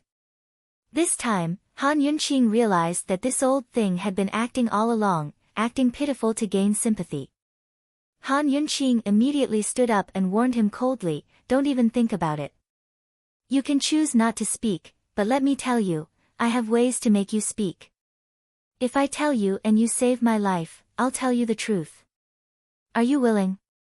Han Kangen also stood up. He changed his old and flustered look and became calm and full of confidence. You already have no right to talk terms with me. Han Yunqing said angrily. Yes, you will definitely be very interested in the truth that I know. That's the agreement between Madame Tianxin and I. Han Kangen deliberately lowered his voice and was full of mystery. Once he said this, Han Yunqing was shocked. Han Kangen actually called her mother, Madame Tianxin. No matter how she listened to his tone, it didn't seem like he was talking about his wife. Looking at Han Yunqing's expression, a hint of jealousy flashed across Han Kangen's eyes. Why was Han Yunqing so smart and the bunch of useless people in the Han family so stupid? Why didn't he have a daughter like her? What exactly is going on? Han Yunqing became more and more uneasy. However, Han Kangen was calm and composed. As long as you promise to save my life, I'll definitely tell you. If you don't tell me, I'll definitely make you suffer a fate worse than death. Han Yunqing's eyes narrowed into a straight line, her whole body was filled with a dangerous aura. However, the bargaining chips in Han Kangen's hands were too heavy. He wasn't afraid. Besides, he was the head of the family. How many big scenes had he not seen and how many things had he not experienced? How could he compromise so easily? Come at me. After all, old man is also a person who is about to die. It'll only be 3 days before he suffers a fate worse than death. Han Kangen laughed coldly. You. Han Yunqing stepped forward and closed in. Han Kangen didn't retreat. His expression was calm. If you don't believe me, you can try. This old thing. Han Yunqing drew back, her hands clenched into fists in her sleeves. Fine, I promise you. Just you wait. So speaking, she didn't even spare Han Kangen a glance before turning to leave. For the sake of finding out the truth, she could only agree to Han Kangen's request. She didn't dare to take the risk. If Han Kangen didn't tell her, then she'd never know the truth. However, she only promised to save his life, not to get him out of the prison cell. As soon as she left the prison, Han Yunqing went straight to the palace. She didn't see Emperor Tianhui, but the crown prince. Last time, Emperor Tianhui had already been extremely unwilling to yield. If she begged him again, she might not get anything. Instead, it'd only make him feel disgusted. As for Long Fei Yi, Han Yunqing didn't even dare to think about it. She could only go find the crown prince. She used the excuse of examining his wounds to see him. There was no need to report her arrival, but a eunuch respectfully led her all the way to the eastern palace. Gu Beiyue had just left, so the two of them didn't bump into each other. Long Tianma was surprised to see Han Yunqing here. That day, Han Yunqing had given Gu Beiyue the job of changing the bandages with detailed instructions. Long Tianma thought she wouldn't come. Long Tianma had disdained Han Yunqing's ugly features in the past. Even though Imperial Grandmother had decreed the marriage, he still felt that marrying Han Yunqing was too much of an injustice for Imperial Uncle Qin. But now he felt gratitude and admiration for her from the bottom of his heart. Unlike the Empress Dowager and Empress, he didn't have any grudges with Grand Concubine Yi and Han Yunqing. Although he knew his imperial father was on guard against the Duke of Qin, he also knew that his father hoped he'd gain the man's support. Thus, he was more than happy to get on good terms with Qin Wangfei. Imperial aunt, I've troubled you to come personally. It's been hard on you. Long Tianma was very polite. Although they were about the same age, there was still respect between them. Han Yunqing didn't examine his wounds, but only his pulse. You've recovered well. It looks like you'll be able to get off the bed in 2 or 3 days. This is all thanks to Imperial Aunt's formidable skills. Long Tianma was very polite. Although Han Yunqing didn't know whether Long Tianma's heart was black or white, his manners on the surface were much better than Princess Changping's. Such self-cultivation was worthy of being the heir apparent. After a round of pleasantries, Han Yunqing probed, Crown Prince, you've finally recovered from your illness. Does His Majesty plan to grant amnesty to the world? Long Tianma was a smart man. As soon as he heard Han Yunqing's words, a complicated look flitted past his eyes. After some hesitation, he replied, I've never heard Imperial Father mention it. Then does Crown Prince have such a plan? Han Yunqing probed again. At this point, Long Tianma was basically certain that Han Yunqing had come to ask for a favor. He smiled and said straightforwardly, could it be that Imperial Aunt has someone you want to pardon? Not expecting Long Tianma to be so direct, Han Yunqing felt embarrassed. She also smiled, Crown Prince is truly a smart man. Imperial Aunt praises me too much. If there's anything, there's no harm in Imperial Aunt saying it directly, Long Tianma said seriously. My father, Han Kongan, has been sentenced to death. 3 days later, he will be paraded through the streets and beheaded at noon. Han Yunqing said, then sighed softly, although he deserved to die, no matter what, he's still my father. As his daughter, I can't just watch him die. A lifetime of imprisonment is better than death. Han Yunqing purposely emphasized the last part. At this point, Long Tianma immediately understood what she meant. Actually, even if Han Yunqing didn't say it, he could guess that Han Yunqing wanted to grant amnesty to the world because she wanted to save her father. However, as long as she asked Imperial Uncle Qin, and Imperial Uncle Qin suggested it to Imperial Father would definitely agree. He didn't expect that she didn't go to Imperial Uncle Qin, but came to him instead. This was interesting.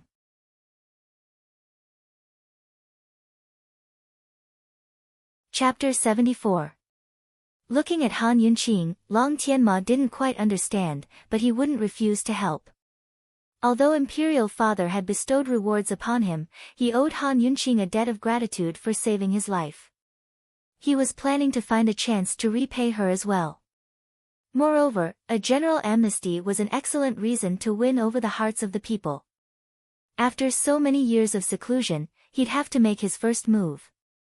Long Tianma nodded and said, this Crown Prince's illness has been cured. Granting amnesty is a good idea. Imperial Aunt, you can go back first.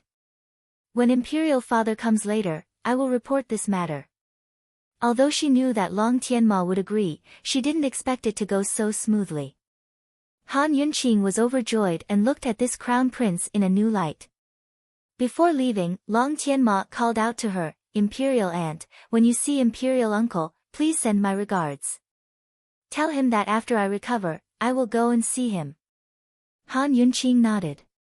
From what she knew, Long Fei Yi and the other princes, including the Crown Prince, weren't very close. Long Tianma's actions were obviously to curry favor with Long Fei Yi. However, although his illness had been cured, Long Fei Yi didn't come to see him. It was really disappointing. Of course, Han Yunqing couldn't care so much. Her heart was filled with Han Kongan's matter. Han Yunqing didn't go out after returning to the Duke of Qin's residence. She kept waiting for news and occasionally let Qin Xiang go out to ask around. Unexpectedly, it was already the afternoon of the second day, and the notices on the streets were still there. The streets were still full of discussions.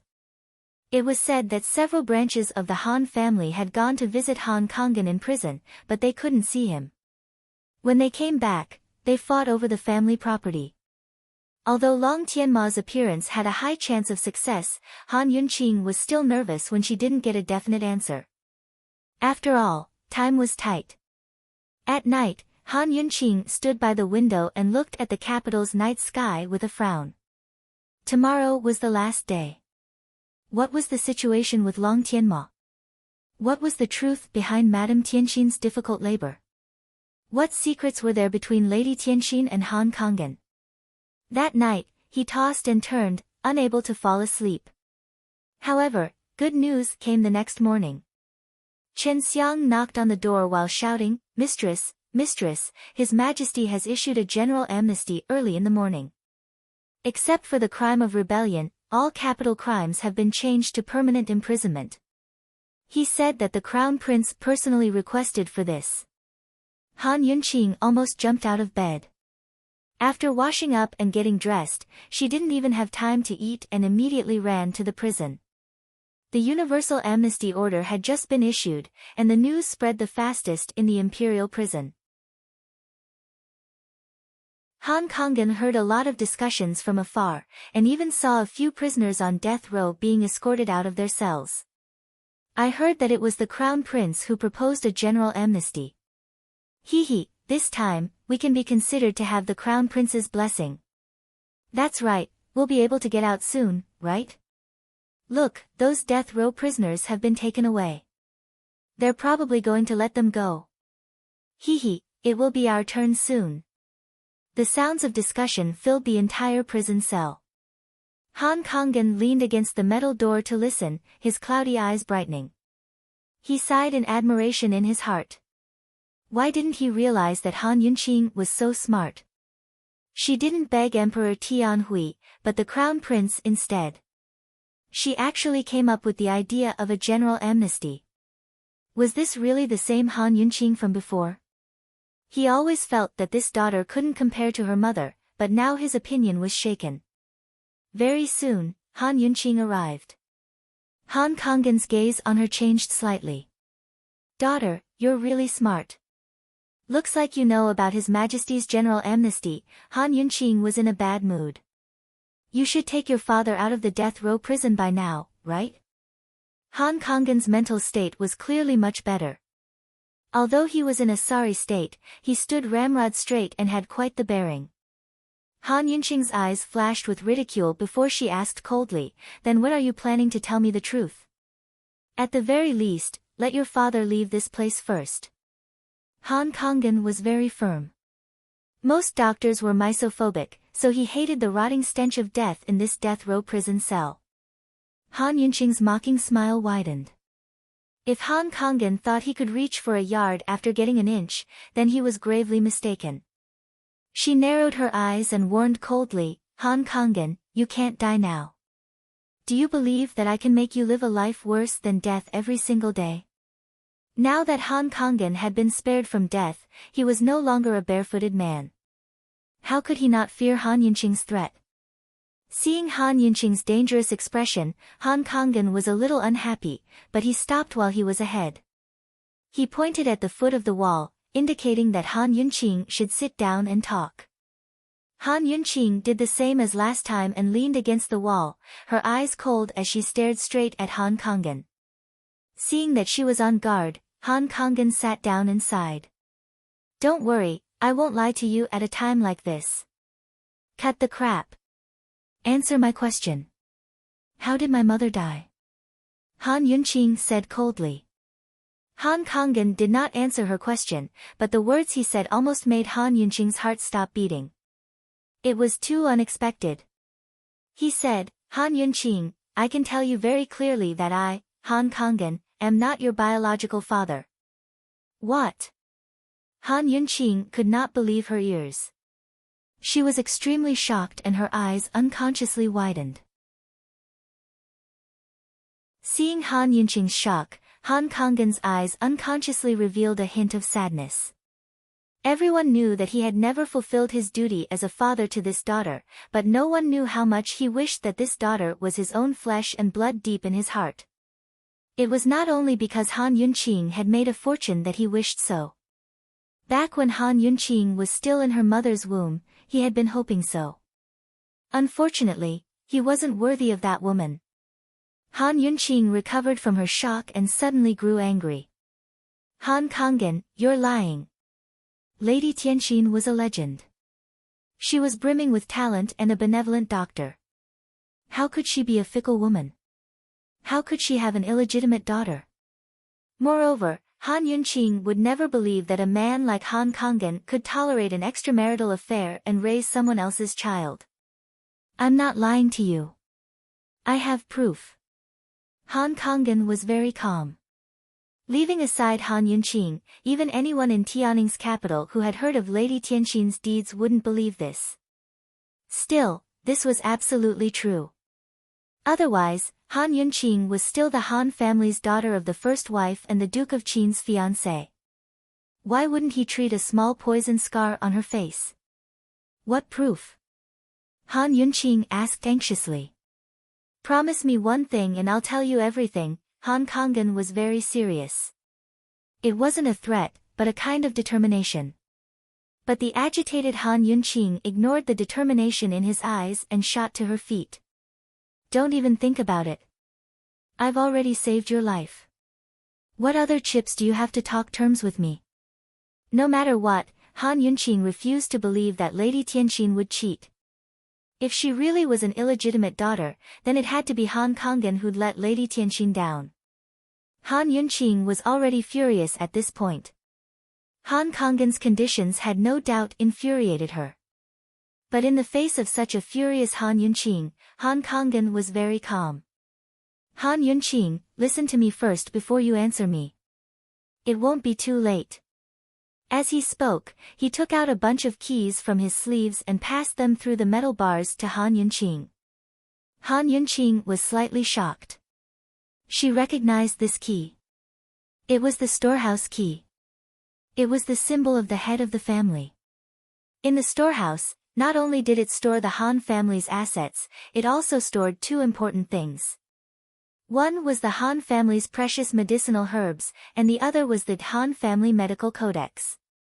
Every medical family would have their own medical codex that recorded secret prescriptions and secret books. It was passed down from generation to generation and only passed down to the heir of the family head.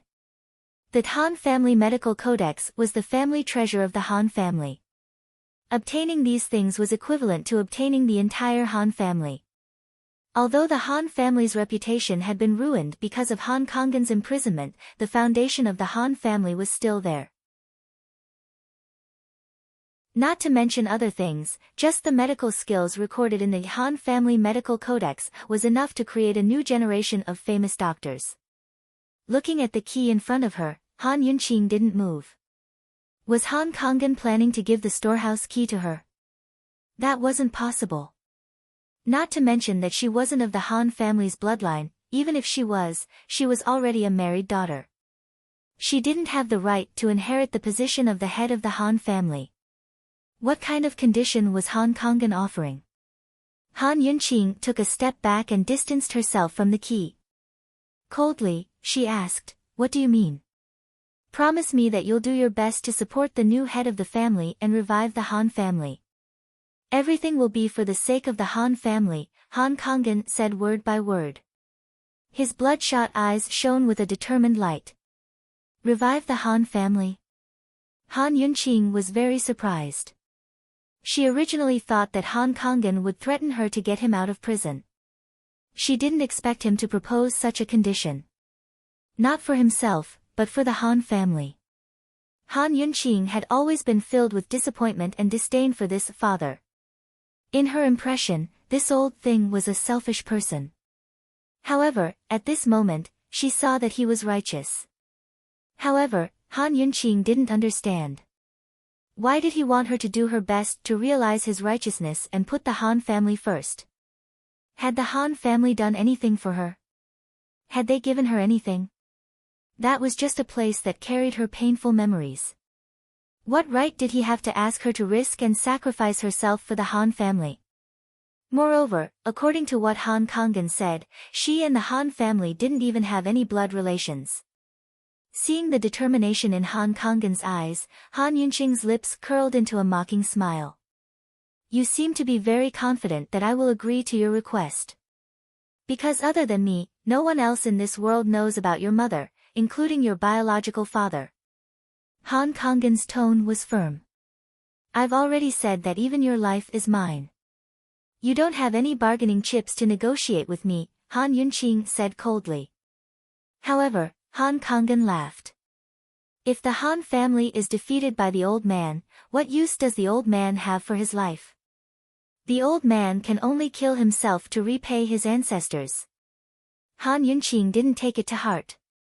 In her opinion, Han Kangen didn't have the courage to kill himself. However, who knew that after Han Kangen said that, he actually turned around and slammed into the wall at the side.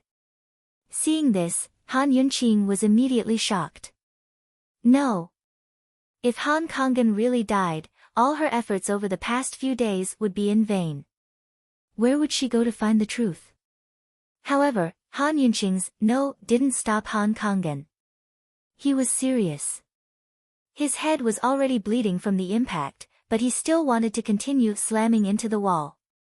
Han Yunqing was shocked. It seemed that she had misjudged this old thing. The mission of the family was deeply ingrained in his heart. Okay, I promise you. Han Yunqing said loudly.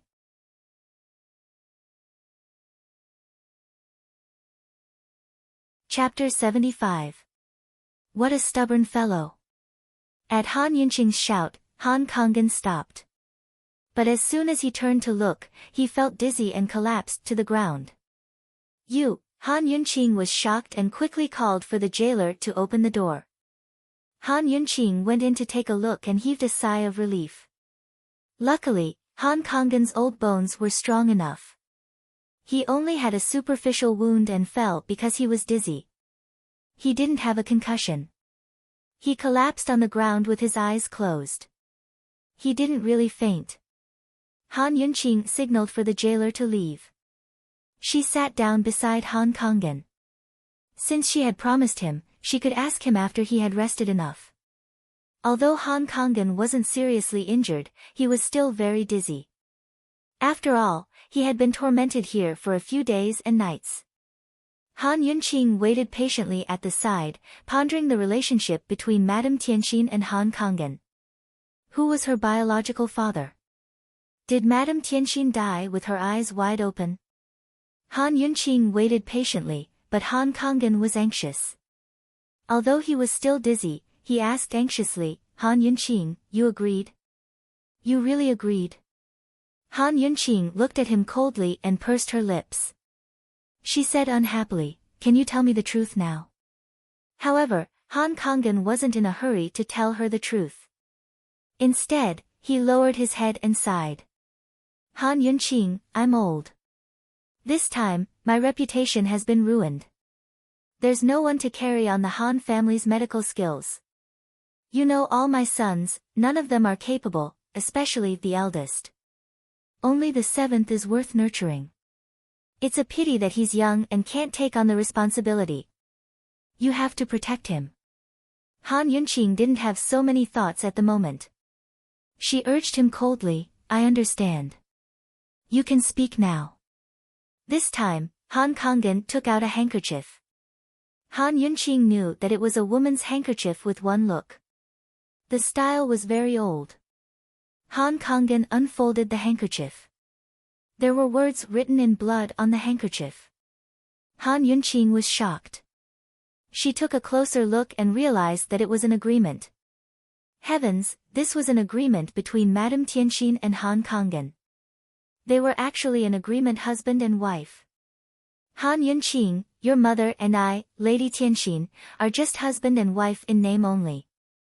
When she married me, she was already pregnant with you, Han Kangen said calmly. Why did you marry her? Han Yunqing was shocked and blurted out. She thought it was an affair after marriage, but she didn't expect it to be like this. Because. Han Kangen paused, and a self-deprecating smile appeared on his lips. Because her medical skills are superb, and she can help me become a director of the medical school. It's just a deal between us. If it wasn't for this agreement, Han Yunqing might not have believed it, but the evidence was right in front of her. She felt inexplicably nervous as she grit her teeth and asked, "Why did she marry you? Where's my real father?" However, Han Kangen sighed. "I want to know too." "What?" Han Kangen didn't know either. Han Yunqing couldn't believe her ears. "You didn't know anything and you dared to marry her?" "Daughter, ah. Not only do I not know who your father is, I don't know your mother's origins either. Your mother came to find me when she was a month pregnant and promised to help me become a candidate for a director of the medical school. I'd be able to become a director in less than 10 years. Her conditions were that I would marry her and give her a proper status, acknowledge you as my child, and give you a home." Han Kangen sighed again and again. How could he not be moved when faced with a woman as wondrous as Lady Tianxin? How could he not feel regret? He'd once probed and asked, but Lady Tianxin wouldn't say a thing. He'd even considered having Lady Tianxin abort the child in her womb and start over with him, but she'd heartlessly rejected him. After marrying Lady Tianxin, he discovered more and more that this woman's medical skills were exquisite. That Lady Tianxin had cured many cases that he'd been helpless against, and when she became the Han family's spokesperson in Tianning's capital city, he was jealous. Whether it was in terms of fame or medical skills, he couldn't tolerate his own wife surpassing him, even if this wife was only a contractual wife. He'd once madly investigated her origins, but hadn't found a single clue. Han Yunqing didn't understand and asked in bewilderment, "Isn't my mother from Heezi County's Bailey clan?" Han Yunqing had investigated all this, but Han Kangen only smiled and shook his head. "I made up this identity for her. I spent some silver to bribe the Bailey clan in Heezi County. I've long investigated, but unfortunately, I didn't find a single clue. She, seems to have appeared out of thin air." Speaking up to here, Han Kangen's eyes revealed traces of helplessness and doting. Despite his jealousy, Han Kangen still harbored a trace of affection towards Lady Tianxin in his heart. Unfortunately, Lady Tianxin's identity was mysterious and her medical skills exquisite. In the end, he couldn't reach her. Han Yunqing was very surprised. She never expected things to turn out like this. Lady Tianxin's origins were so mysterious that even Han Kangen didn't know, so who else would? Lady Tianxin had been married to Han Kangen for less than a year before she died in childbirth. She didn't even have any friends in Tianning's capital city. Her name was Bailey Tianxin, but that was probably a fake name. "So you didn't find out who my father was either?" Han Yunqing muttered to herself. Han Kangen smiled helplessly. "I'm the same as you. I really want to know. Just what kind of man could win Lady Tianxin's heart? That woman not only had exquisite medical skills, but was also intelligent and magnanimous. The late emperor had only met her once, but he'd praised her endlessly. Then why did she die in childbirth?" Han Yunqing suddenly asked. Despite her surprise, she hadn't forgotten the question she was most concerned about. But Han Kangen only laughed disdainfully. "Han Yunqing, what do you think the reason was? Let me tell you, your mother's intelligence far surpasses yours. She didn't even care about the concubines in my house. Moreover, do you think I wanted her to die?" Han Kangen could tell that Han Yunqing was suspicious of him, but he only found her suspicions laughable. "Han Yunqing, I have the least reason to kill your mother," Han Kangen said word by word seriously. Although he was jealous and hated the child in Lady Tianxin's womb who wasn't related to him by blood, Han Kangen wasn't so cruel as to kill her. Moreover, Lady Tianxin had promised to help him become a director of the medical academy. Her death would have the greatest impact on him and the Han family. I refuse to believe that she died in childbirth. There must be something wrong here. My mother was a doctor. Didn't she know her own body's condition? Han Yunqing asked angrily. Han Kangin had no reason to kill her mother, but she couldn't accept that she died in childbirth. As far as she knew, Lady Tianxin hadn't noticed anything strange before she gave birth. There must be nothing wrong with Lady Tianxin's body. If she died in childbirth, it must be a problem with the position of the fetus. Han Kangin looked at Han Yunqing for a while before he spoke. Han Yunqing, you're a peanut with a foot on the lotus. You're lucky enough to keep your life. His words confirmed Han Yunqing's suspicions. Although it sounded nice, it was actually very scary. It meant that the fetus was in the breech position. This meant that the fetus was born with its feet below. When it was born, its feet came out first. This situation could easily cause the fetus to lack oxygen and the mother to lose too much blood. In modern times, a cesarean section was necessary. Otherwise, no hospital would dare to deliver a child. In ancient times, medical conditions were very limited. Although there were exceptions, the midwives would always ask whether they wanted to save the mother or the child. Didn't my mother say anything before she gave birth? Han Yunqing questioned. Although it was very dangerous, Lady Tianxin was an exception. With Lady Tianxin's medical skills, she could have at least figured out the position of the fetus before giving birth. Once she knew that the position of the fetus was wrong, she could have used acupuncture to adjust it. Even if she didn't manage to adjust it in the end, she would have at least informed the midwife before she gave birth so that they could be prepared. However, Lady Tianxin didn't say anything before she gave birth. Giving birth was a big deal. How could she allow herself to be in danger? Han Yunqing's suspicions were actually things that Han Kangin couldn't understand. He shook his head. No, I asked her a few times.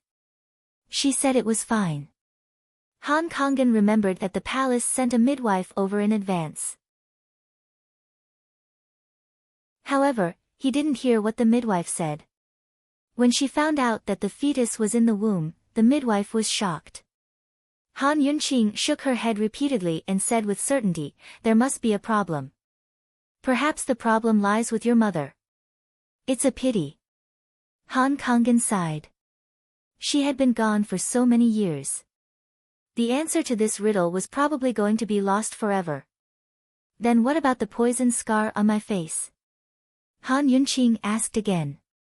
If she didn't remember wrongly, she had this poison scar when she was born.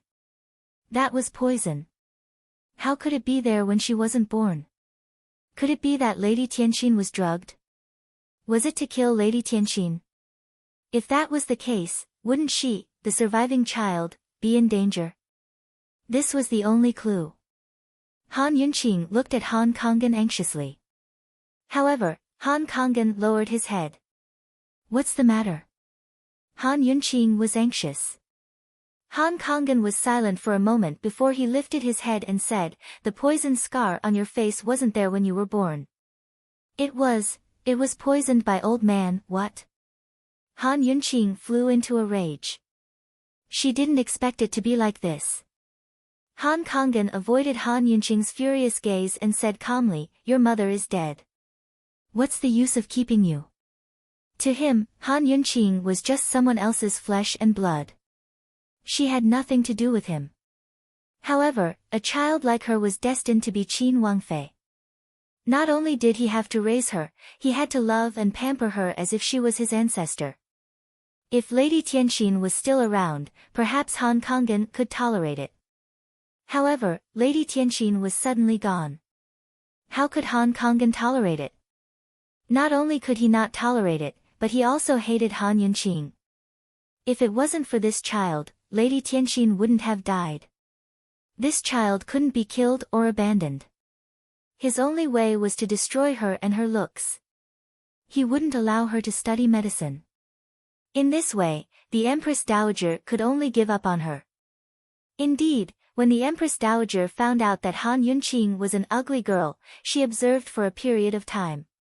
Then, when she found out that Han Yunqing didn't have any talent in medicine, although she didn't cancel the engagement, she lost all hope. After all, the Empress Dowager had hoped that Lady Tianxin could give birth to a woman as miraculous as Lady Tianxin. Because of the engagement, Han Kangin had always raised Han Yunqing as a servant. He even hoped that there would be a young miss in the estate to take Han Yunqing's place in the marriage. Unfortunately, he took on the Crown Prince's troublesome case and earned the Empress Dowager's hatred. He didn't dare to mention the matter of a substitute marriage anymore. Han Yunqing finally saw through Han Kangin. Cold amusement hung on her lips. Han Kangin, what's the use of keeping me? Do you dare say that you're a director of the medical academy without my mother's help? You hypocrite who bites the hand that feeds you. Although Lady Tianxin was dead, she still fulfilled her promise and made Han Kangin a director of the medical academy. It was because of this title that the Han family had reaped so many benefits over the years. Otherwise, with so many medical families in Tianing country, why would the Han family be the most outstanding? Han Yunqing stood up. She believed in Han Kangin's words today, but she still looked down on him. Doctors valued medical ethics above all else. However, if a person didn't even have the most basic morals, how could they talk about professional ethics? Seeing Han Yunqing's reaction, Han Kangin stood up in shock. Han Yunqing, I've told you everything I know. Do you want to go back on your word?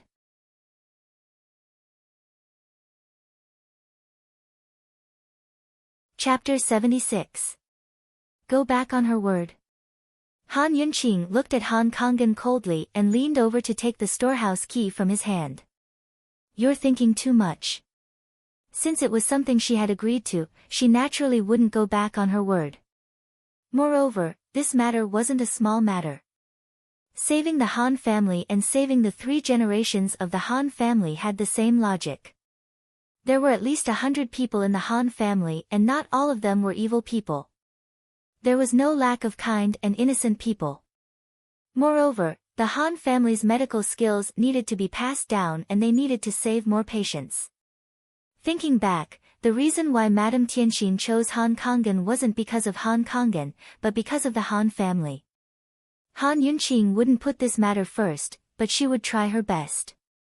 Seeing that Han Yunqing had accepted the storehouse key, Han Kangin was much more relieved. He was also very clear that he had committed such a serious crime. Although he could avoid the death penalty, he couldn't escape punishment. He was afraid that he would have to stay in prison forever in this lifetime. Han Yunqing didn't want to talk to this person anymore and turned to leave. However, Han Kangin called out to her, Han Yunqing, wait. Han Yunqing stopped and didn't even turn back. What advice do you have for me? Han Yunqing, the Crown Prince's illness. Han Kangin paused for a moment before continuing in a firm tone, old man firmly believes that his diagnosis wasn't wrong. Han Yunqing was slightly stunned and thought that although this fellow was abominable, his medical skills were still impressive. However, she didn't intend to reply and continued to walk forward. However, Han Kangin chased after her and blocked the door of the prison cell. The matter has already been settled. I just want to know the truth. Han Yunqing's lips curled into a mocking smile. Divine Dr. Han, think about it carefully. With your outstanding talent, I believe that you will understand very quickly. As Han Yunqing spoke, she pushed his hand away and strode out of the prison cell and personally locked the door. I don't understand. Han Kangin's voice was raised by a few decibels and he was very agitated. Han Yunqing looked indifferent. If you don't understand, then think about it carefully. After she finished speaking, she resolutely turned around and left. Not telling Han Kangin the truth could also be considered a form of punishment for him. Presumably, he would always be brooding over it. Han Yunqing didn't feel guilty. Han Kangin deserved all of this. If he had a grateful heart, he would have raised her like a daughter. Then, today, even if she had to risk her life, she would definitely save him. Unfortunately, there were no ifs in this world. And just now, she did not see any guilt in Han Kangin's eyes. Walking in the cold and deep corridor, Han Yunqing hugged her arms, lowered her head, and fell into deep thought. What was the truth behind his mother's death? Who was her father? So many years had passed, where should she begin her investigation? Where should she begin her search in this vast sea of people? Why did Lady Tianxin get pregnant and marry someone else? Was it because of desperation, or was there no other choice? She was such a legendary woman who had stunned an entire generation after living in Tianning's capital for less than a year. Under what circumstances did she get pregnant without marriage? Or perhaps, she was already married before coming to the Han estate. Was her father still alive? Did he know of her existence? Many questions perplexed Han Yunqing. The more she knew, the more questions she had. In the end, she sighed and put away the storehouse key that symbolized the head of the Han family. If she had time, she should go take a look at the Han estate's old haunt. Of course, the Han estate was currently in chaos. Han Yunqing was in no mood to join in on the fun, so she decided to let those unkind and sinister madams fight amongst themselves first.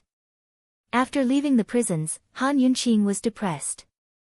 She wandered aimlessly through the streets until night fell before returning to the Duke of Qin's estate.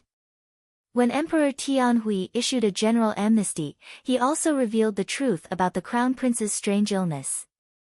3 days later, the Crown Prince returned to court to participate in court affairs. The Crown Prince was the heir apparent. Once he stepped out of the mountains, Tianning's court would be filled with turbulent undercurrents. Although Han Yunqing's success in curing the Crown Prince hadn't been made public, the news had long spread in the upper circles. There were more people who resented Han Yunqi than thanked Han Yunqing. Of course, most of them had a whole new level of respect for her. Han Yunqing didn't notice any of this. She spent the next few days cooped up in the hibiscus courtyard. Long Fei Yi hadn't returned for days. Grand concubine Yi had probably been angered by her last visit, but she didn't come to make trouble. None of the servants dared to slight her, so Han Yunqing's days were better than before. But in the end, she was preoccupied with Lady Tianxin's affairs. Every time she asked about the Han family, she was told that so-and-so had gotten into a fight with so-and-so, or that so-and-so had run away again. Of course, the 3 madams of the Han family wouldn't run away. They fought until their heads bled for the position of head of house while trying to find ways to see Han Kangan. Unfortunately, they had no way to do so. Even if they used silver, they couldn't find him. Today, Han Yunqing was flipping through the introduction to Dragon Sky Medical Academy when little Chen Xiang came to report. Mistress, I heard that someone from the medical academy went to the Han family and removed the head of the Han family from his position as a medical academy director. They also took away his command medallion. This was something she'd long expected. Han Yunqing had purposely flipped through the medical academy's introduction to look for clues. Perhaps Lady Tianxin had helped Han Kangan become a director because of her connections in the medical academy. Because of this matter, she went to the prison again. Helpless, Han Kangan actually said that Madame Tianxin had only taught him medical skills. After marrying him for less than a year, she died. The reason why he could become a director of the medical academy was mostly due to his own efforts. Han Yunqing was so angry that she didn't want to see him anymore. If she wanted to investigate the medical academy, she should be able to find Gu Beiyue to help her out. She assumed that Gu Beiyue was a busy man who needed to make an appointment in advance to see him. Unexpectedly, Han Yunqing had someone deliver a letter to the Gu Beiyue in the morning, saying that Gu Beiyue could see her in the afternoon. The two of them arranged to meet at Tianning's capital city's largest tea house, Immortal Ming House. As soon as she saw Gu Beiyue, Han Yunqing was startled. She couldn't help but think of a line from a poem, the youth's face was like jade. Whose family's young master was unparalleled. She didn't expect that Gu Beiyue would look so good after taking off his simple medical robes and revealing his spotless white robes. If not for the calm and indifferent look in his eyes, Han Yunqing would have suspected that she'd mistaken him for someone else. His white robes reflected off his snow-white skin, clean temperament, and otherworldly elegance. His gentleness was not feminine or feminine. Instead, it was indescribably masculine. It was like perfume. Once one smelled it, they would feel at ease and unforgettable. Han Yunqing had once joked that Gu Beiyue gave people the impression of a Buddha. Gu Beiyue had laughed and shook his head, saying that he wasn't fat. The woman's looks were enough to topple cities, while the man was handsome beyond compare. As soon as they entered the tea house, they attracted many gazes. Of course, no one knew their identities. The two of them had a tacit understanding to remain calm and composed, especially Gu Beiyue. Han Yunqing hesitated for a long time before hiding her identity. She only asked Gu Beiyue a few things about Cloud Realm Medical Academy before seriously asking about Han Kanggen's experience as a director. From Gu Beiyue, Han Yunqing learned that the Medical Academy's director candidates were directly selected, while the directors were elected from among the candidates. 3 years after Lady Tianxin's death, Han Kanggen was nominated as a director candidate because of his family's prestige and personal medical skills. 6 years later, he officially became a director. Lady Tianxin had promised him 10 years, and he really did become a director 10 years later. By the time he became a director, grandfather and I had already left the medical academy, so we don't know the details. But he was the youngest candidate in the medical academy's history, as well as the youngest director. Gu Beiyue paused for a while before adding, the competition for the director position is very fierce. Even if you become a director candidate, there are plenty of people who can't get elected for 10 or 20 years, or even their entire lives. Although he didn't say it out loud, Han Yunqing understood that Han Kanggen's medical skills were outstanding, but compared to other experts, he wasn't the most outstanding. There were too many directors in the medical academy, and they were all seniors who were over 100 years old. Even the candidates had many white hairs. Wasn't Han Kanggen's path too smooth? Who were the people who promoted him back then? Han Yunqing asked again. Gu Beiyue could only shake his head. This is a secret. I'm afraid even Han Kanggen himself doesn't know. So that was the case. It seemed that she wouldn't be able to get anything out of Han Kanggen. Seeing her frown, Gu Beiyue's lips curled into a smile that no one noticed. He said mildly, I'll try to get someone to investigate, but I might not be able to find anything. This fellow really had his ways. This time, Han Yunqing smiled. She tossed the teacup on the table and said cheerfully, then I'll thank you in advance. I'll definitely treat you to a drink another day. Gu Beiyue wasn't used to Han Yunqing's tone. He only felt that this wasn't like a Wangfei. She didn't have any of the elegance and nobility that a proper Wangfei should have. However, it was precisely this unpretentious free and easy attitude of hers that attracted him. Gu Beiyue thought that if Han Yunqing wasn't born in the Han family and wasn't a Qin Wangfei, she would definitely be able to fly even higher. However, these were all hidden in his heart. He just smiled and agreed without saying anything. It was rare for them to meet outside, so the two sat until evening. Han Yunqing found that Gu Beiyue seemed to be very taciturn, but there wasn't any awkward silence when they chatted. They talked about medical skills, medicine, and many cases. Han Yunqing sometimes seriously pondered, and sometimes laughed loudly. However, Gu Beiyue always had a faint smile on his face, appearing especially refined. It wasn't until little Chen Xiang ran over to remind her that Han Yunqing realized that time had passed so quickly. The sky was almost dark. Let's meet another day. I still need to ask you about that case. Han Yunqing's poison skills were exquisite, but her medical skills were lacking in many areas. The studious her grabbed onto Gu Beiyue and didn't want to let go. She wanted nothing more than to bring him home as a private tutor. Wangfei Nyang, this is actually overstepping the rules. Gu Beiyue couldn't help but remind her in a low voice. After leaving the Duke of Qin's manor, the rules were all nonsense to Han Yunqing. The more magnanimous a person was, the less they were afraid of ambiguity. However, the more they cared, the more they had ulterior motives. A trace of craftiness flashed through her clear eyes as she said in a low voice, "On the 15th of every month, let's meet here. You're not Imperial Physician Gu, and I'm not Qin Wangfei. Let's travel together and compare our medical skills." How about it? Compare their medical skills? This girl wanted to learn medicine from him. She wanted to learn medicine from him but didn't reveal her poison skills. Gu Beiyue saw through it with a glance, but didn't point it out. On the 15th of every month, they would forget each other's identities and talk about medicine. What a beautiful thing this was. Unfortunately, the gentle Gu Beiyue was always rational. He smiled warmly. Wang Fei Nyang really knows how to joke. "It's late, let's go back." Gu Beiyue.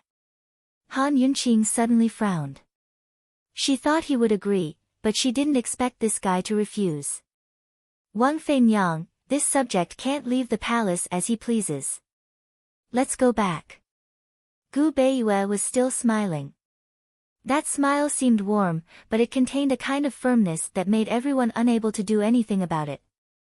Han Yunqing was very unwilling, but she could only give up. She casually waved her hand as a farewell.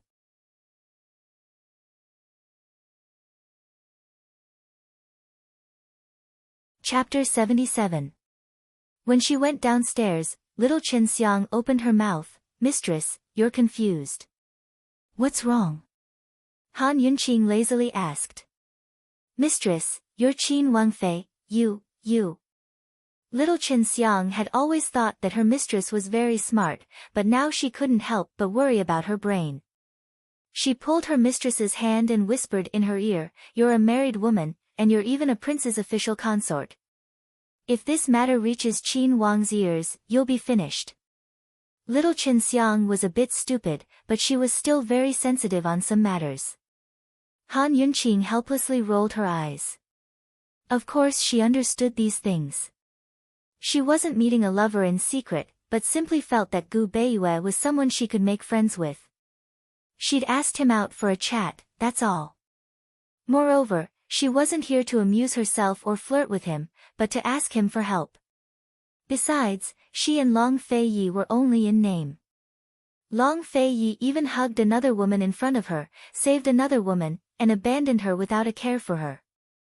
When she thought of Duan Muyao's matter, Han Yunqing was still a bit unable to let it go. "Mistress, are you listening?" Little Chen Xiang was very serious. "I didn't do anything." "Don't be so anxious, okay? You make it sound like I'm having an affair." Han Yunqing couldn't stand it anymore. Her relationship with Gu Beiyue was purely friendship. Unexpectedly, just as she was talking, her footsteps came to an abrupt halt, and she almost fell down. She saw a tall and proud figure enter the door. It was very familiar. Long Fei Yi. Although he'd purposely tried to keep a low profile, Han Yunqing still recognized him at a glance. Han Yunqing, who was magnanimous just a moment ago, subconsciously turned around and ran upstairs. Little Chen Xiang followed. When they reached upstairs, she peeked down. Seeing that Long Fei Yi didn't come up, she let out a big sigh of relief. Little Chen Xiang looked at her with astonishment. "Mistress, what are you guilty of?" I. There are too many people like you who would let their imaginations run wild. I'd better be careful." Han Yunqing made an excuse. In fact, her body reacted faster than her head. She also realized it later. Why did she run? Gu Beiyue hadn't left yet. Seeing this scene, he didn't go forward. Instead, a faint smile appeared on his lips, revealing a hint of helplessness.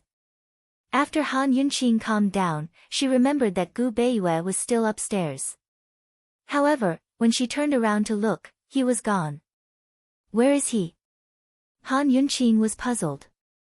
Little Chen Xiang helped to look around but did not see anyone. Mistress, that's not right. We obviously left first. There was only one staircase, and they had been guarding the staircase ever since they came back. How could Gu Beiyue go down first? Han Yunqing was suspicious. Finally, when she saw the staircase leading to the third floor, she didn't think much about it. She just assumed that Gu Beiyue went upstairs. However, she didn't know that Gu Beiyue was at the inn's entrance. He looked back at the second floor, smiled faintly, and turned around. His figure was like an illusion, disappearing all of a sudden. Since they had returned, Han Yunqing simply waited until Long Fei Yi left before she went downstairs. Along the way in the carriage, little Chen Xiang wanted to laugh but didn't dare to. Han Yunqing pursed her lips and looked out of the window. The atmosphere between master and servant was particularly strange. Returning to Hibiscus Garden, she saw that the light in Long Fei Ye's bedroom was lit. Seeing her mistress look over, little Chen Xiang finally couldn't help but laugh. Who knew that once she started laughing, she couldn't stop. Han Yunqing flew into a rage out of humiliation and pinched her. "You damn girl, what are you laughing at? Go back." Saying that, she left before little Chen Xiang left. That night, for some reason, Han Yunqing couldn't sleep. She wrapped herself in the quilt and leaned against the bed, staring blankly at the light in Long Fei Ye's bedroom. In fact, she had taken little Chen Xiang's reminder today to heart. Although she had married into the Duke of Qin's household for some time, she suddenly felt that she was already a married woman today. Although it was only in name, this name alone would bind her for the rest of her life. Long Fei Yi could remarry, but she could never remarry. As she thought about it, Han Yunqing suddenly shook her head. What was she thinking about? It was good enough that she could live peacefully. Why was she thinking so much? Han Yunqing didn't fall asleep until daybreak. She slept until the afternoon. A few days had passed. Although the Han family's matter was still being discussed on the streets, the limelight was no longer as great. Han Yunqing touched the storehouse key in her sleeve, thinking that it was time for her to make a trip to the Han family. Unexpectedly, just as she was about to leave, young General Mu Qinggu came to seek an audience. As soon as she saw Mu Qinggu, Han Yunqing teased, "Young General, I heard that Princess Changping has been very busy recently." After the injury on Princess Changping's face healed, she was worried about being laughed at, so she used the excuse of avoiding the cold to play in the south. Otherwise, she really might have pestered Mu Qinggu all the way here. Mu Qinggu was a bit helpless. He smiled and avoided answering, but said seriously, "Qin Wangfei, this one came to, hemming and hawing wasn't like this young general's style." What was it that he couldn't say when the words were already at his mouth? "If young general has something to say, please say it." Han Yunqing was puzzled. For this guy to come to the Duke of Qin's residence to look for her, it should be something important. There is indeed something. It's about the 10,000 snake poison that I was afflicted with. Esteemed Wang Fei said that this is a slow-acting poison that accumulates over a long period of time. However, my father and I have investigated and still haven't found the person who poisoned me. So, today, I came to invite esteemed Wang Fei to the residence and military camp to take a look. Although Mu Qinggu was a magnanimous military general, when it came to asking for help, he instantly turned into a shy boy. He had a guilty conscience. Firstly, one wouldn't visit a temple without a cause. Secondly, he had already told Han Yunqing to speak up if she needed anything. Now that he hadn't helped Han Yunqing with anything, he had instead come to cause trouble for her. So it was because of this. Han Yunqing didn't think much of it. Actually, she had thought about this matter before. After all, the 10,000 snake poison wasn't an easy poison to use. It was just that she had been so busy recently that she had forgotten about it. After hesitating for a moment, Han Yunqing asked, "How did you investigate?" "We interrogated the kitchens, personal maidservants, and attendants." Mu Qinggu answered truthfully. Mu Qinggu's life was very simple. If it wasn't at home, it was at the military camp. The only people who could get close to him and poison him were these people. Although interrogation wasn't the best method, it was still a method of investigation. In terms of personnel in the residence and the military camp, have there been any changes recently? Han Yunqing asked again. The news that she had cured Mu Qingwu's poison had long spread.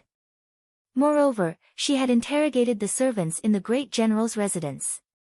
The person who had poisoned him would definitely be wary and take action. None of them, so. Mu Qingwu really wanted to tell Han Yunqing that the Duke of Qin had also asked about this matter. However, the Duke of Qin had said that it must be kept a secret. After thinking for a while, he decided not to say it. So I can only ask for your help. I'm not a great detective. Han Yunqing smiled helplessly. It was already very embarrassing to come to their doorstep and ask for help. When Han Yunqing said this, Mu Qingwu didn't know what to say. He scratched his head, his emotions written all over his face. Looking at him acting like a big boy, Han Yunqing couldn't help but imagine him bravely killing enemies on the battlefield. She couldn't help but feel that the contrast was too great. Han Yunqing could only open her mouth to break his awkwardness. She asked, "Then what exactly do you want me to do by asking me to go?" She really wasn't a great detective. The poison had already been administered and now it had been cured. Even if she went, she wouldn't be able to use her skills. 10,000 snake poison is a rare poison. You are much more familiar with it than we are. Perhaps you can find some clues. Mu Qingwu answered seriously. Actually, coming to find Han Yunqing could be considered their last attempt. However, these words seemed to have reminded Han Yunqing of something. A complicated look flashed in her eyes. After pondering for a while, Han Yunqing didn't ask any more questions. She quickly agreed and seriously said, "How about this, I'll go to the manor first thing tomorrow morning to take a look. Just treat it as me coming for a visit. Don't make a fuss so as to avoid alerting the enemy." Han Yunqing felt that it wasn't easy to poison someone in the military. If they wanted to find clues, they would have to go to the general's manor. After all, the people in the manor were much more complicated than the soldiers in the barracks. Hearing this, Mu Qingwu was immediately overjoyed. He quickly stood up and cupped his hands in greeting. He was very serious. "Many thanks, Princess Consort. If there is a need in the future, I ask that Princess Consort." Before he could finish speaking, Han Yunqing helplessly cut him off. "Young general, if you keep saying this, you're treating me like an outsider. Could it be that you want to make a deal with me?" He had already said this the last time he came back. Mu Qingwu had never begged anyone before in his life. In a moment of awkwardness, he quickly bowed. "Qin Wangfei, this official definitely didn't mean it that way. Only AI. Sorry to trouble Qin Wangfei." The more Han Yunqing looked at him, the more she found him amusing. She didn't have any intention of befriending Mu Qingwu, but since he had come knocking on her door, this kind of friendship was still possible. After all, the general's manor was not a small power in the court. In this era where one's birth was greater than the heavens and one's birth determined one's fate, her maiden family was already like that. She should at least find some friends for herself and find some backing. After Mu Qingwu left, Han Yunqing thought of his serious words, "If there is a need in the future, please ask," and couldn't help smiling. She didn't take these words to heart, but Mu Qingwu would use his entire life to fulfill this promise. Of course, this was a story for another time. The next day, early in the morning, Rong Jing brought Qin Xiang to the General Mu's manor. Han Yunqing directly went to Mu Qingwu's courtyard. General Mu was also specially waiting for her. "Qin Wangfei, the person who poisoned us must be a traitor." General Mu's mood was very solemn. If it wasn't for the fact that the 10,000 snake poison was triggered by the young general's poison, the person who poisoned us would have to wait a few more years for the poison to take effect. Han Yunqing said indifferently. In order to find the person who poisoned us, there were two aspects to consider. One was the method of poisoning and the poison's effect, and the other was the source of the poison. Let's talk about the first aspect first, the method of poisoning and the poison's effect. Although the 10,000 snake poison was highly toxic, it was also a slow-acting poison. The reason why it was highly toxic was because once it took effect, one would definitely lose their life within 2 hours. The reason why it was a slow-acting poison was because the 10,000 snake poison had to be hidden in the body for many years, bit by bit, before it would take effect. Therefore, the person who was able to poison us bit by bit over the years was definitely someone who frequently came into contact with Mu Qinggu. Mu Qinggu took out a list of names. Qin Wangfei, take a look. The names of the servants in the manor who can get close to me are all here. Everyone has been interrogated, and they are all still locked up. General Mu and his late wife were deeply in love and didn't have any concubines. Therefore, excluding General Mu and Mu Luyue, the only people who could get close to Mu Qinggu were the servants. Han Yunqing skimmed through the list and found that there weren't many people. Including the people in the kitchens, there were only 7 or 8.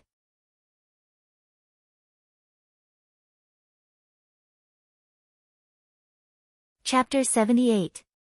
Han Yunqing had never interrogated anyone before. Since General Mu had already interrogated him, she thought that it would be useless for her to interrogate him again. Since she was sure that he was a traitor, she could only find evidence.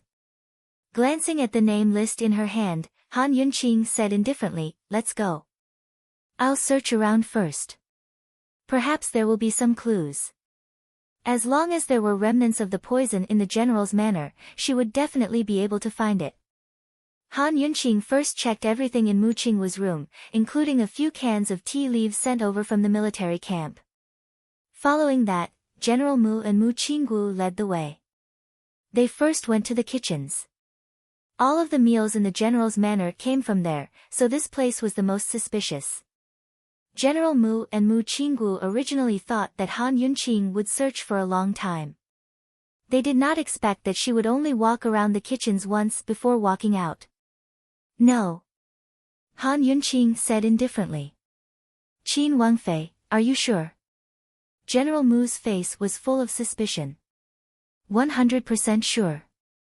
Let's go to the water room." Han Yunqing was very confident. Although it was inconceivable, after seeing Han Yunqing's detoxification skills, General Mu had to believe it even if he didn't want to. Mu Qinggu basically did not suspect Han Yunqing. If asked why, he could only say that he would not suspect someone who had saved his life. The water room was as important as the kitchens. Han Yunqing activated the scanning system and walked around. She even carefully checked the 3 wells in the courtyard. Unfortunately, she did not find anything in the water room. Following that, they searched the residences and personal belongings of the suspects on the name list. After going through all the rooms, Han Yunqing was about to leave when she saw Mu Luyue walking over. She looked coldly at Han Yunqing, a disdainful smile on her lips. "Impudent, don't you know how to greet Qin Wangfei? What are you waiting for?" the general reprimanded. Mu Luyue reluctantly saluted. However, the sarcasm on her lips did not weaken. Instead, it became more obvious. Han Yunqing came to investigate the mole who poisoned her. She found it ridiculous when she knew about it. This woman was only skilled in medicine. So what if she had saved her brother and the crown prince? After being praised by others, did she really think that she was very powerful and knew everything? Mu Luyue was supposed to go out today. Once she knew that Han Yunqing was coming, she specially waited for her. "Qin Wangfei, you are so powerful. You must have found some clues, right?" Mu Luyue asked with a cold smile. They didn't find anything in the kitchen and the water room, and now only this side yard was left. Although Mu Luyue's tone was a little harsh, General Mu and young master also wanted to know the result. Mu Qinggu fiercely glared at Mu Luyue before turning to Han Yunqing and saying, "Princess Consort, how is it?" "Nothing." Han Yunqing was very calm. She only said that she would search first. She didn't promise that she would find any clues. If there wasn't anything, then there wasn't anything. What was there to be embarrassed about? However, Mu Luiyue chuckled and immediately covered her mouth. Qin Wangfei, I'm not laughing at you. Don't misunderstand. Han Yunqing's lips curled into a cold smile. She didn't even look at her. She didn't care and walked out. The moment she walked out, Mu Qinggu grabbed Mu Luiyue's wrist and sternly said, "Stinky girl, that's enough. There's nothing for you to do here. Go back to where you came from." Mu Luiyue fiercely flung his hand away and deliberately shouted outside, "What, you don't even allow people to laugh? If you have the ability, then convince people wholeheartedly. If you don't have the ability, then why are you showing off?" As soon as she finished speaking, Mu Qinggu covered her mouth. Unexpectedly, Mu Luiyue bit Mu Qinggu's hand and pushed him away. She continued to shout, "If you don't have the ability, then why are you afraid of people talking about you?" Although Han Yunqing had already walked far away, she still heard these words. General Mu, who was accompanying her, turned green. He was about to turn around to teach her a lesson when Han Yunqing stopped him. She personally turned around and walked over. When she saw Han Yunqing, Mu Qinggu forcefully covered Mu Luiyue's mouth and explained, "This girl is crazy and spouting nonsense. Your Highness Princess Consort, please don't take it to heart." Mu Luiyue was after all Mu Qinggu's biological younger sister and General Mu's biological daughter. Although Mu Qinggu was explaining, he was actually pleading for leniency for Mu Luiyue. He was afraid that Han Yunqing would be angered and punish Mu Luiyue for her disrespect. No matter how bad Mu Luiyue was, she was still his biological younger sister. And no matter how good she was still an outsider. Han Yunqing could see this point clearly. Since she was here today, she naturally wouldn't part on bad terms with General Mu's residents just because of Mu Luiyue's unpleasant words. Moreover, Han Yunqing was well aware that despite her noble status, she had no real power in her hands to suppress others. Without Long Fei Ye's full approval, the title of Qin Wangfei was nothing more than an empty title. So what if she saved the crown prince? Who would truly recognize her as Qin Wangfei? Leaving aside Grand Concubine Yi, even if Murong Wanru was here today, Mu Luiyue wouldn't dare to be so arrogant no matter how dissatisfied she was. If not for her life-saving grace, General Mu and his son wouldn't have treated her with such respect either. If one wanted to live with status and dignity, they had to rely on themselves in the end. Han Yunqing waved a hand to indicate that Mu Qinggu should let go. A little worried, Mu Qinggu gave Mu Luiyue a warning look before releasing her. Mu Luiyue wasn't stupid and wouldn't continue speaking rudely in front of Han Yunqing. She stood in front of Han Yunqing with a face full of smiles as she thought to herself, "Han Yunqing, my father and big brother are still protecting me in the end. What can you do to me? At worst, I'll be punished or beaten again.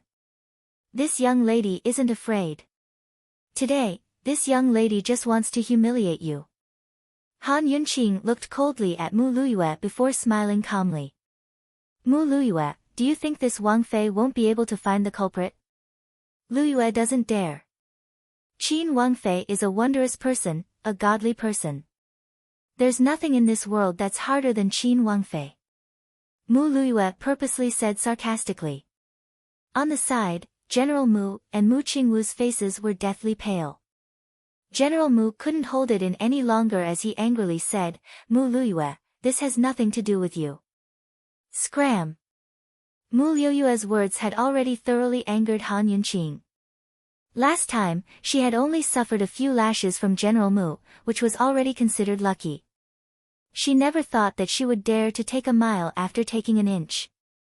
She had a status but no power, so she didn't want to cause trouble.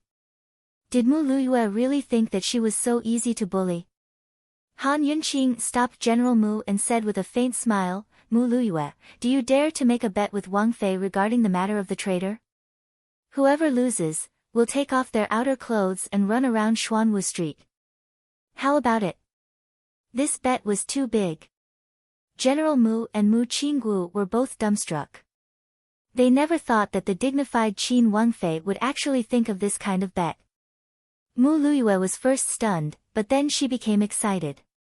Afraid that Han Yunqing would beat her to it, she hurriedly said, "Of course I dare. I bet that you won't be able to find the traitor." The general's estate had already been searching for the traitor for a month. Because this matter concerned her brother's safety, the emperor had secretly ordered several divine detectives from the Supreme Court to investigate. Unfortunately, there were no results. Mu Luiyue felt that her brother's head had been kicked by a donkey when he asked Han Yunqing for help. Han Yunqing had only come to show off. Did she really think that she could do whatever she wanted just because she knew a bit of medical skills? What a joke. Of course she had to bet. When the time came, she would have Han Yunqing take off her outer clothes and run around Xuanwu Street. After doing such a disgraceful thing, it would be enough for His Highness Duke of Qin to divorce her. Because it was an appointed marriage, if the princess consort was innocent and died, then the position of princess consort would forever be empty. However, if it was because the princess consort had violated the 3 obediences and 4 virtues and made a big mistake, then after divorcing the princess consort, the Duke of Qin could still marry another princess consort. Murong Wanru hoped that Han Yunqing would die, and Mu Luiyue wished that Han Yunqing would be divorced. Seeing Mu Luiyue so confident, a trace of craftiness flashed through Han Yunqing's eyes. She said seriously, "All right. If this princess consort finds the traitor, then it's your loss." 1 month. Do you dare? Mu Luiyue provoked. Of course she had to set a time limit. 1 month seemed a little short. However, Han Yunqing still readily agreed. This time, finding the traitor was less important than convincing this eldest miss wholeheartedly.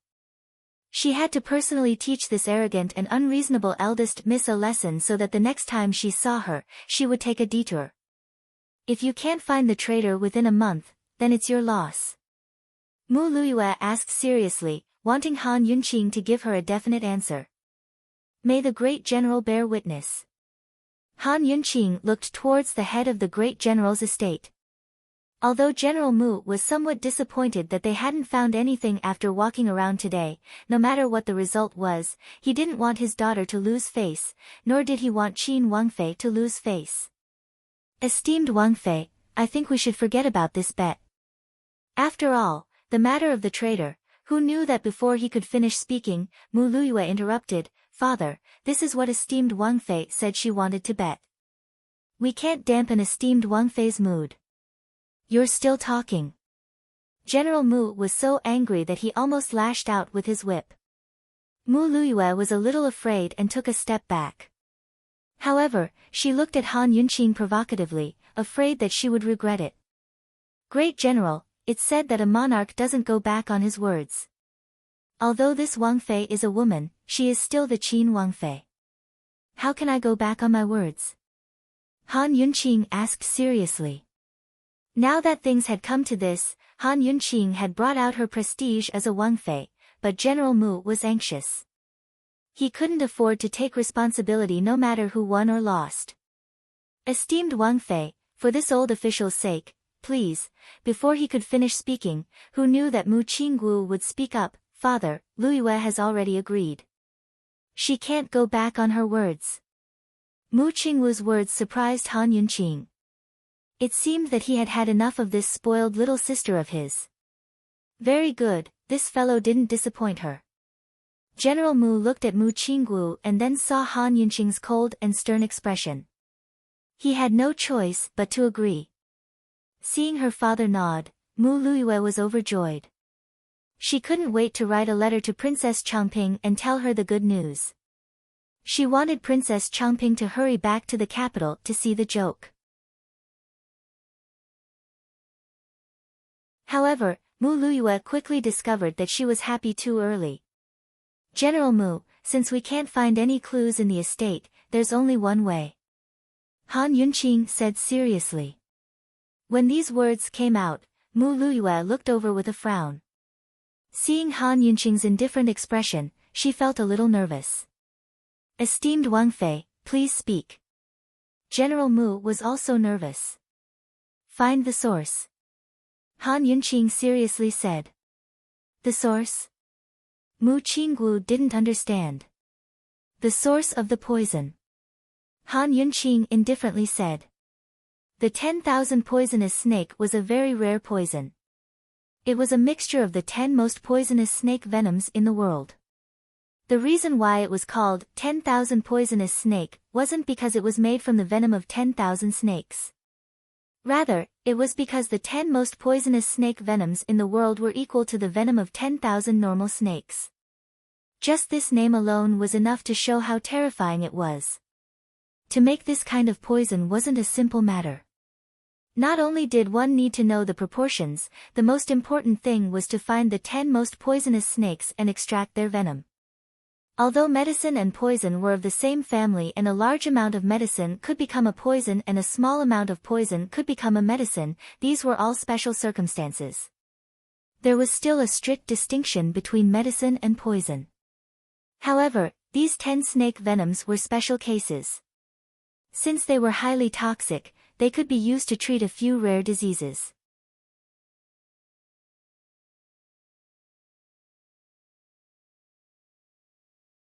Chapter 79. It was indeed difficult to find all 10 types of snake venom, but it was relatively easy to find a few of them.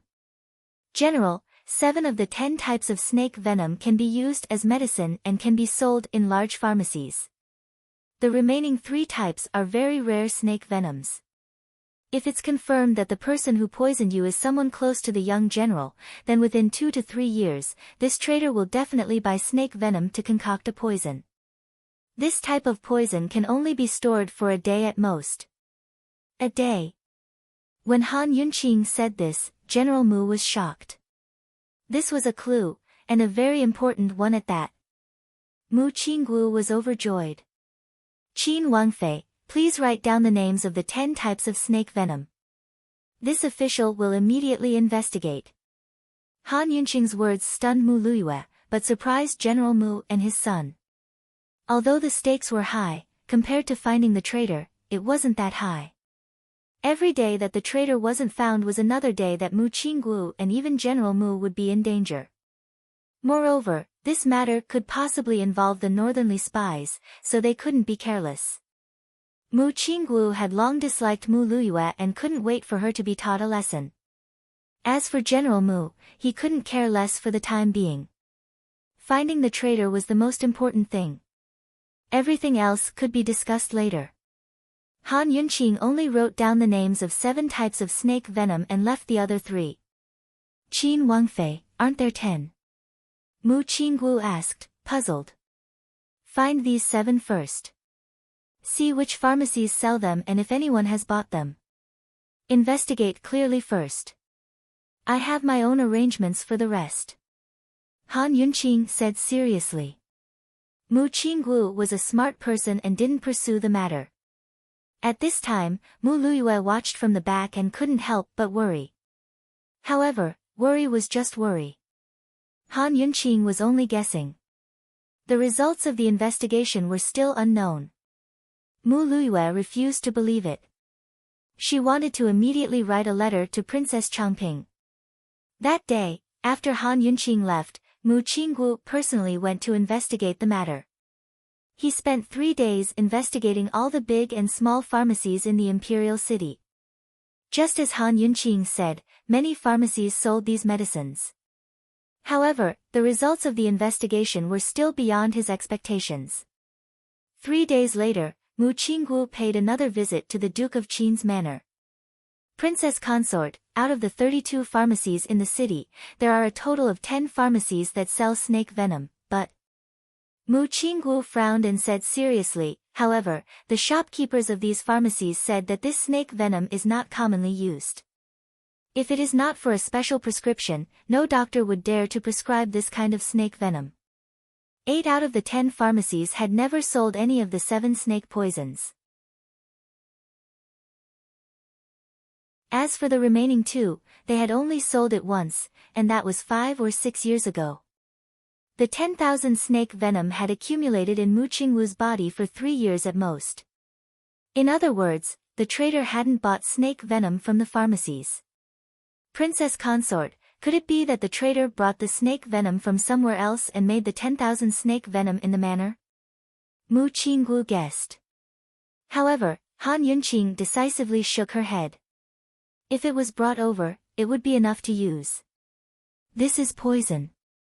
Bringing a large amount of poison with them is definitely not something a trader would do. Or, someone sent it over, or even made it before sending it to the great general's manor. Mu Qinggu continued to guess. This kind of slow-acting poison usually needed to be made once every 2 to 3 days. The made poison could only be stored for a day, or else it would have a smell and color. In 3 years, they sent things to the great general's manor so frequently. Han Yunqing was deep in thought. The great general's manor was different from other mansions. The great general and young general lived here. In modern times, this would be a military compound and could be considered an important military office. Half of the servants here were soldiers and the other half were ordinary servants. No matter if it was soldiers or ordinary servants, they weren't allowed to enter and leave as they pleased. Suddenly, Mu Qingwu's eyes lit up and he exclaimed, "Old Li who collects rancid water, and Old Wang who pours out night incense." These two people didn't come here every 2 or 3 days, but every day. Although it was just a guess, it was better than having no direction. Young general, follow this lead and investigate. I'll investigate the origins of the other 3 snake venoms. Han Yunqing said seriously. Yes, if there's anything, this subordinate will report to you at any time.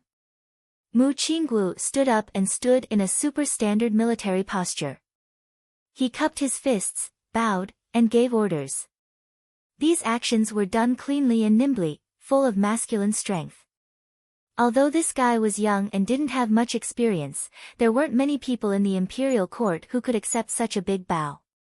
Mu Qinggu was about to leave when Han Yunqing called him back. "Young general, in the future when there's no one around, there's no need to be so polite. Also, don't call me Princess Consort this and that. Just call me by my name." Mu Qingwu's resolute expression froze for a moment before he became suspicious. He reached out to scratch his head, revealing his big boy appearance again. "Esteemed Princess Consort, what did you say?" Han Yunqing didn't know whether to laugh or cry. Forget it. He was such a disciplined person, she shouldn't make things difficult for him. "Nothing, you can go." Han Yunqing could only give up. After Mu Qinggu left, she immediately had Chen Xiang go to the Gu manor to pass on a message to Gu Beiyue. She only had a month's time, so the quickest and most accurate way to solve the case was to use the process of elimination. The 7 types of snake poisons were easy to obtain. Even if they were bought in the capital, it was very likely that they'd gotten them from somewhere else. It wouldn't be easy to track them down, so this lead could be considered useless for now. However, the other 3 types of snake poisons couldn't be obtained so easily. Moreover, quite a few poisons had been used over the past 3 years, so the dosage had to be high as well. Han Yunqing believed that as long as they could find the source of these 3 poisons, they wouldn't be far from the truth. These 3 types of snake poisons were rosemary, bamboo green, and clear lake. They were all miniature snakes that were no more than 3 to 4 cun long, but their toxicity didn't lose out to the poison pythons that Han Yunqing had seen before. Unlike the poison pythons, there were plenty of rosemary, bamboo green, and clear lake snakes, but the key lay in the fact that very few people could catch them and extract their poisons. According to Han Yunqing's estimates, there were no less than 10 families in Cloud Realm continent that possessed such things. Of course, this was only Han Yunqing's estimation. She had no way to investigate, but Gu Beiyue was a veteran in the medical world, so he should have a way.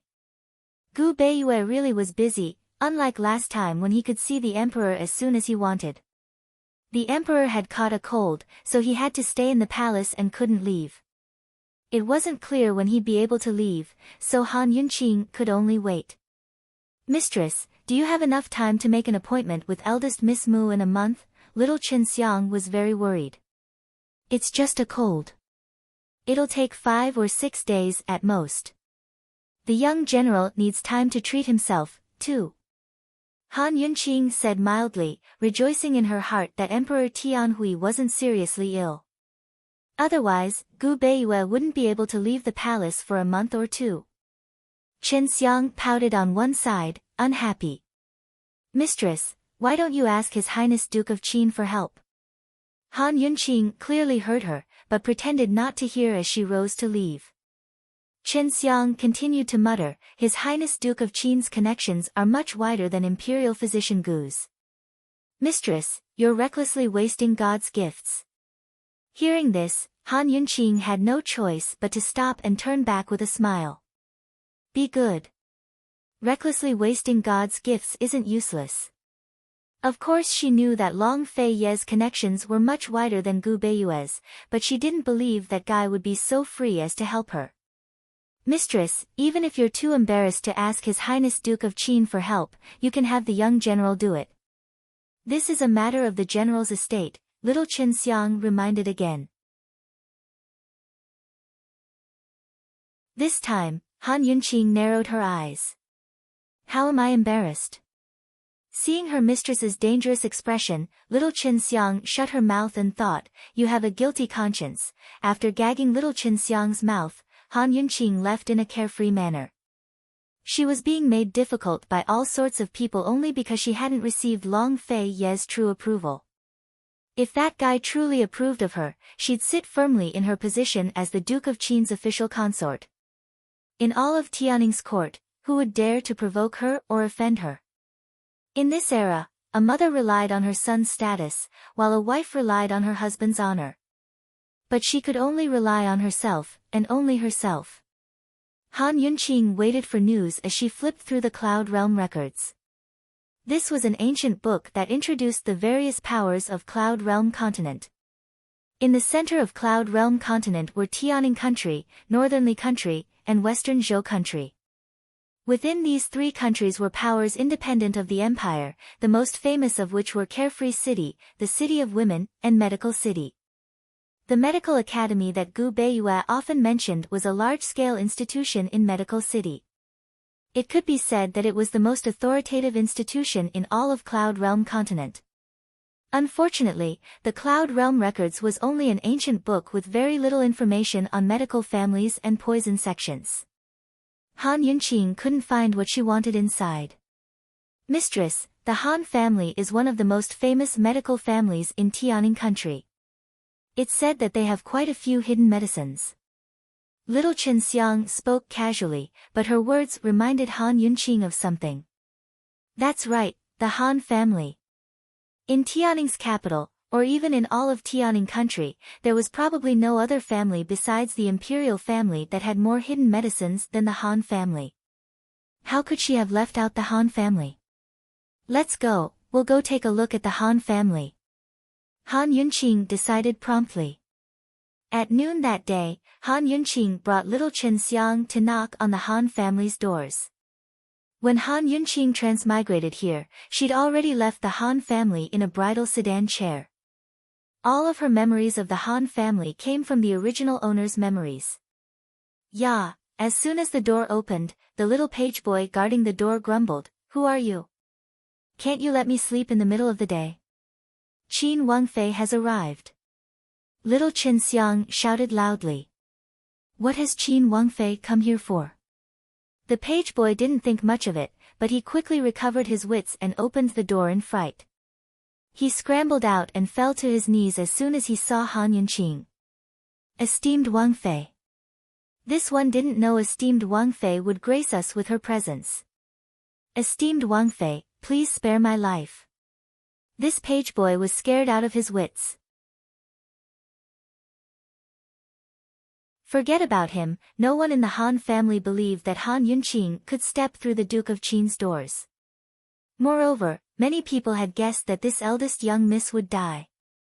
The emperor had ordered her to marry, but the Duke of Qin refused. The only way to resolve this conflict was to kill Han Yunqing. But no one expected this eldest young miss to not only enter the Duke of Qin's doors without a hitch, but her temperament had changed greatly. Her medical skills had improved by leaps and bounds, and she'd cured the young general, making a name for herself. Moreover, there were rumors these days that the eldest young miss had even participated in the treatment of the crown prince's strange illness. The old master had been punished, but the eldest young miss was safe and sound. There were all sorts of theories among the people as to why this happened. "Get up," Han Yunqing said coldly. The page boy raised his head to see Han Yunqing's beauty and was very surprised. But when he met Han Yunqing's piercing gaze, he didn't dare to look again. He couldn't help but believe that the rumors were true. He hurriedly got up, but didn't dare to straighten his body. Han Yunqing calmly sat down on the high threshold and asked, "How many wives are there in this residence?" The page boy didn't dare to conceal anything and immediately answered truthfully.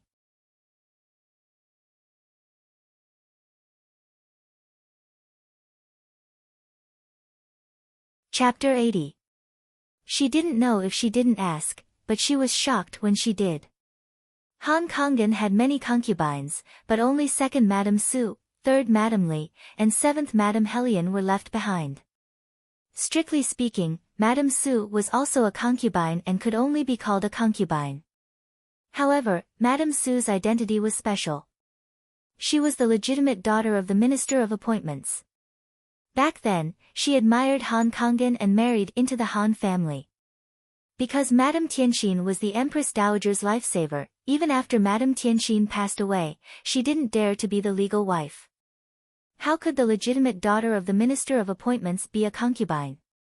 Han Kangen called her 2nd Madame, and everyone called her Madame Su. Most of the concubines who had escaped had taken away quite a bit of valuables, and those who remained were all smart people. They did not care about the money, and what they wanted was the Han family's precious medicinal herbs and the Han family medical canon. Hearing the manservant say this, Han Yunqing couldn't help but frown. With only these people left, how could she revive the Han family? There was only one young master in Madame Su's room, a daughter in 3rd concubine's room, and a boy in 7th concubine Helian's room, but he was only 6 years old. If the Han family fell into their hands, wouldn't they fall even faster? Of course, Han Yunqing didn't have the time or energy to care about that at the moment. The general's estate's case was more important. If she lost to Mu Luiyue, losing face was a small matter, but taking off her clothes and running away was a big matter. "Don't make a fuss. Bring me to the storeroom," Han Yunqing said in a low voice. When she said this, the manservant was shocked. Could it be that even this married eldest young miss wanted to come back to fight for the things in the storeroom? One had to know that these days, the 3 women who stayed in the residence were fighting to the death for the storeroom key. Of course, the manservant was shocked and didn't dare to make a sound. He quickly led the way. 2nd Madame said that she wanted to reduce expenses and dismissed many servants.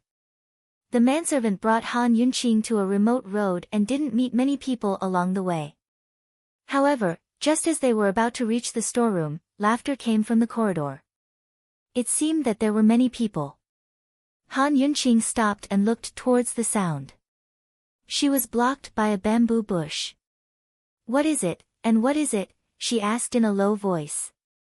The Han family was already in such a state, who would still be in the mood to laugh so happily? "Reporting to your highness, that 7th concubine Helian's Cloud-Water Pavilion. It's possible that eldest young master and the others are there," the manservant replied. Cloud-Water Pavilion's Helian. Han Yunqing had a deep impression of this madam. Among all of Han Kangen's madams, she was the last one to marry into the family. She was also the youngest and, of course, the most favored one. She gave birth to a son for Han Kangen, named Han Yuni. He was the 7th child and was only 6 years old this year. It was this young master that Han Kangen had instructed her to take care of in prison. Han Yunqing didn't have any impression of this young master. When she heard the laughter, she thought that it was the voice of a manservant. She thought that the manservant was probably teasing the young master. What would such a young child know? Han Yunqing was busy today, so she didn't ask much and was about to leave. Unexpectedly, at this time, there was a sudden pa sound mixed with laughter, as if someone was beating someone. Han Yunqing abruptly stopped. What's going on? This little one reckons that seventh young master was beaten again. The manservant said and sighed helplessly, Your Highness, when something happened to old master, the most favored seventh young master was the first to suffer. Everyone suspects that the storeroom key is in seventh concubine's hands. I don't know what seventh concubine is thinking. People have long advised her to leave, but she refused to leave. Her maternal family doesn't even have a master, so how can she fight with second madam and third concubine? When she heard this, Han Yunqing's face sank. Coldly, she said, Take me there. The storeroom key was in her hands. How could Helian Shi have the key? Helian Shi was born poor, and her maternal family's brother and sister-in-law weren't good people. Once she left the Han family, she probably wouldn't have anywhere to go. The manservant promptly led the way. Very quickly, Han Yunqing followed the long corridor and bypassed the bamboo thicket. From afar, Han Yunqing saw a naked little boy with his hands tied up, squatting in the grass. Behind him, there was a group of adults watching. The leader was the Han family's eldest young master, Han Yuqi, who was using a bamboo board to hit him on the back. A group of adults were abusing a child, yet they were still laughing so loudly. Han Yunqing stared blankly. She couldn't help but remember that when the original owner was young, she was also beaten by this eldest young master. At that time, she was already 10 years old, and the child in front of her was only 6 years old. He was beaten even more miserably than her. Too much. Immediately, a burst of anger rushed into Han Yunqing's heart. She rushed over, her anger overflowing. Han Yuqi, stop. When everyone heard Han Yunqing's voice, they all looked over. Although there were no more poison scars on her face, everyone still recognized her. On the day of the wedding, many people had seen her. Han Yunqing. Han Yuqi blurted out. He was very surprised that Han Yunqing would come. Han Yunqing strode over and saw that the child was shivering from the cold. His thin back was covered with blood-red scars, as if he had been whipped. It was a frightening sight. Chen Xiang, quickly, clothes. Han Yunqing cried out in alarm. Where would little Chen Xiang find clothes? Fortunately, she was quick-witted and immediately had the manservant take off his outer clothes. Han Yunqing took the clothes and was about to go forward to save the child when Han Yuqi signaled with his eyes for the manservants to surround 7th young master Han Yuni. He walked closer with his arms crossed and looked Han Yunqing up and down. Cold laughter, he said, Han Yunqing, I haven't seen you for a few months and you've grown wings. You don't want to stay in the Duke of Qin's fu and dare to come to this young master's territory to meddle in other people's business? Impudent, you've seen Qin Wangfei and still haven't kneeled. Do you want to rebel? Little Chen Xiang reprimanded coldly. Unexpectedly, Han Yuqi suddenly laughed out loud. Qin Wangfei. Did the Duke of Qin marry her? Did the Duke of Qin acknowledge her? Did he kick her sedan door? Shameless woman, you delivered yourself to my door and still have the face to call yourself Qin Wangfei. The surrounding servants were originally afraid of Han Yunqing's identity and the rumors outside. Now that they saw the eldest young master's attitude, they all raised their heads and looked at Han Yunqing with disdain. In the past, hadn't this eldest young miss been bullied by the eldest young master since she was young? Just before she got married, the eldest young master almost tore her gowns apart, but she didn't dare to do anything. After all, the eldest young master was Lady Su's only son and the direct grandson of the Minister of Appointments. His news was much more reliable than the rumors outside. Since the eldest young master had such an attitude, this Qin Wangfei must be nothing more than an empty title. Han Yuqi, you dare to offend your superiors. You should. Little Chen Xiang was furious, but Han Yunqing held her back, her eyes staring coldly at Han Yuqi. Han Yuqi didn't care at first, but when he saw the sharp light in Han Yunqing's eyes, he felt uneasy for no reason. It made him very irritable. How could he be afraid of Han Yunqing? Han Yunqing was only a Wang Fei in name. She wasn't favored by Grand Concubine Yi, the Duke of Qin, or the Empress Dowager. Meanwhile, he still had his grandfather to support him. Once the old man was imprisoned, no one in the Han family would have a stronger backer than him. Who was he afraid of? Thinking up to here, Han Yuqi said coldly, Han Yunqing, if you know what's good for you, get out of here for this young master. Otherwise, I'll beat you too. Han Yunqing ignored him, but said coldly, Qin Xiang, go and report to the justice courts. Just say that the Han family's Han Yuqi offended his superiors and spoke wildly to insult this Wang Fei. Yes. Little Qin Xiang left immediately. These people are really snobs. When the justice courts come, we'll show them esteemed Wang Fei's power. Justice courts. Han Yuqi suddenly laughed out loud. Justice courts, ah. Aya, this young master's so scared. What do I do? His sarcastic tone caused everyone to burst into laughter. Soon enough, Han Yuqi grew serious and gave Han Yunqing a disdainful look. He wasn't afraid of the justice courts. He didn't know what crime the previous justice court official, Beigong Hizhe, had committed.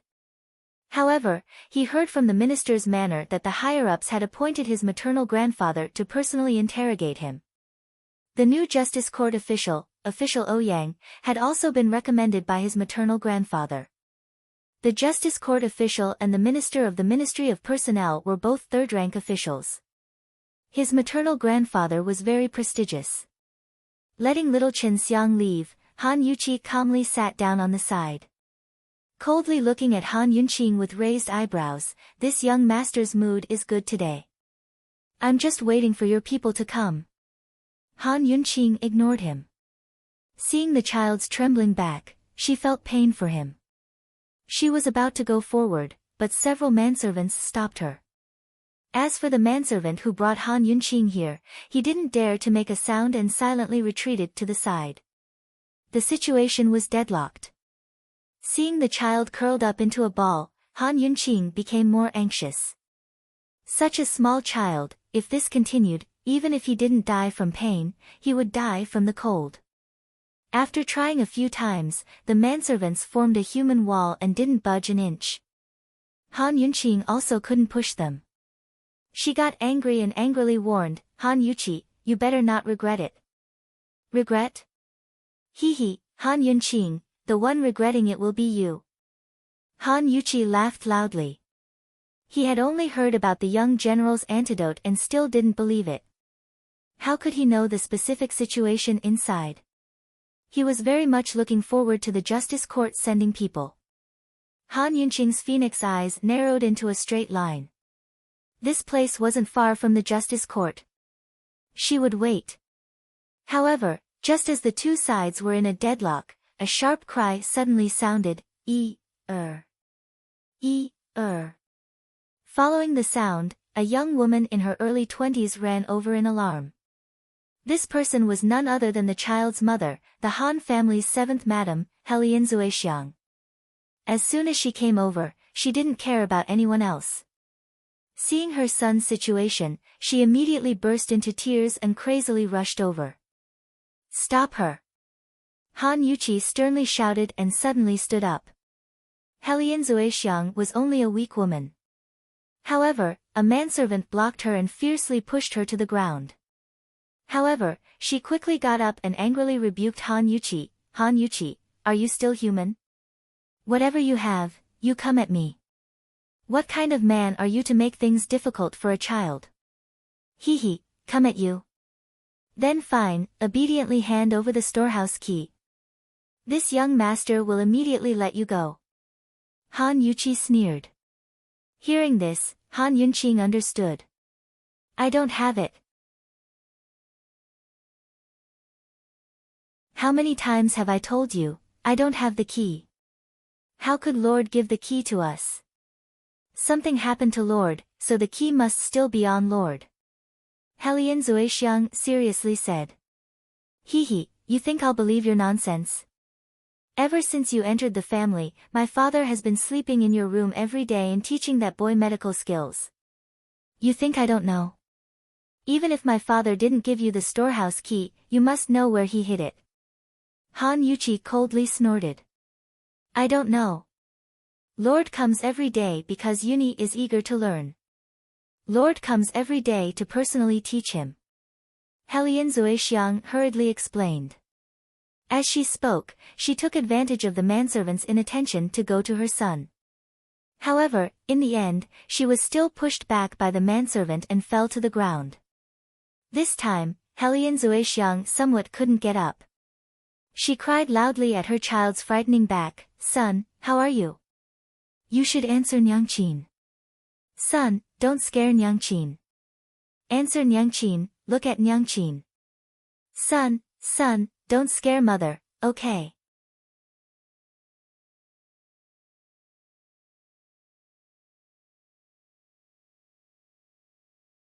Chapter 81. No matter how Helian Zuexiang shouted, the curled-up child didn't respond. Han Yunqing had just concluded that the child had already lost consciousness from the cold, and his small body was probably frozen. If this continued, something big would happen. She was anxious. Little Qinxiang, when will the reinforcements arrive? Although she couldn't deal with the likes of Princess Changping and Mu Luiyue with her empty title of Wangfei, she was still able to alarm the Supreme Court's chancellor. As for the Minister of Personnel that Han Yuqi relied on, he was similarly intimidated. It was Han Yuqi, this arrogant idiot, who lacked discipline. Not seeing her son's response, Helian Zuexiang was about to go crazy.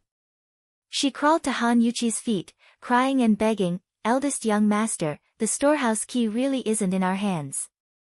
I beg you, let us go. Eldest young master, no matter what, Yuni is still your younger brother. For master's sake, let him go. I beg you. Eldest young master, I'll kowtow to you. Han Yunqing couldn't stand it anymore and was about to stop her, but who knew that Han Yuqi would be so deranged as to kick Helian Zuexiang aside, coldly saying, Do you think we don't have it just because you say so? Someone come, search this young master. What? Hearing this, Helian Zuexiang was so scared that she curled up into a ball. Han Yunqing didn't say another word, coldly pushing aside the manservant in front of her and rushing in front of Helian Zuexiang, opening her arms to protect her. The storehouse key is on this Wangfei. Whoever has the guts, search this Wangfei. She coldly said, her phoenix eyes glaring angrily. Her entire body emitted an inviolable domineering aura, causing everyone to be startled. What? The storehouse key was on Han Yunqing's hands. Han Yuqi stared blankly at first, then laughed loudly, Han Yunqing, this joke isn't funny at all. Is that so? Han Yunqing's lips curled into a mocking smile. She actually slowly pulled out a key from her sleeve in front of everyone. This was a bronze key, simple yet exquisite. After being in the hands of several generations of the Han family, it seemed to have spiritual energy, faintly emitting a faint bronze light. Although many people present hadn't seen this key before, eldest young master Han Yuqi had seen this thing in his father's hands more than once. This was the symbol of the Han family head, a treasure that he yearned for even in his dreams. He recognized it at a glance. His eyes, wide open, he was stupefied. Now, isn't it funny? Han Yunqing asked with a cold smile. You, actually. You slut. What qualifications do you have to have the storehouse key? Give it to me. After Han Yuqi regained his senses, his greedy expression was like a hungry wolf seeing meat. This time, the surrounding people were also shocked. Why was the storehouse key in Han Yunqing? What was going on? Could it be that master personally gave it to Han Yunqing? How could that be? Didn't master hate this daughter of the first wife the most? No one could understand, and Han Yuqi didn't want to understand. Greed shot out from his eyes, and he suddenly pounced over to snatch it. However, Han Yunqing had already expected this. She immediately put the key into her clothes and hid it close to her chest. Seeing this, Han Yuqi stopped in his tracks. You. What? Han Yunqing raised her brows provocatively. Even if Han Yuqi had the guts as big as the sky, he wouldn't dare to touch her. After all, no matter how bad she was still Qin Wangfei. Han Yuqi could spout nonsense and speak rudely, but if he really wanted to search her, Long Fei wouldn't let him off even if his grandfather was the Minister of Appointments or the Emperor himself. This concerned a man's dignity. No matter what, Han Yunqing was still Qin Wangfei. Long Fei Yi could never touch her, but he wouldn't allow any other man to touch her. The thing he yearned for in his dreams was right in front of him, but he couldn't get it. Han Yuqi was so angry that his chest heaved.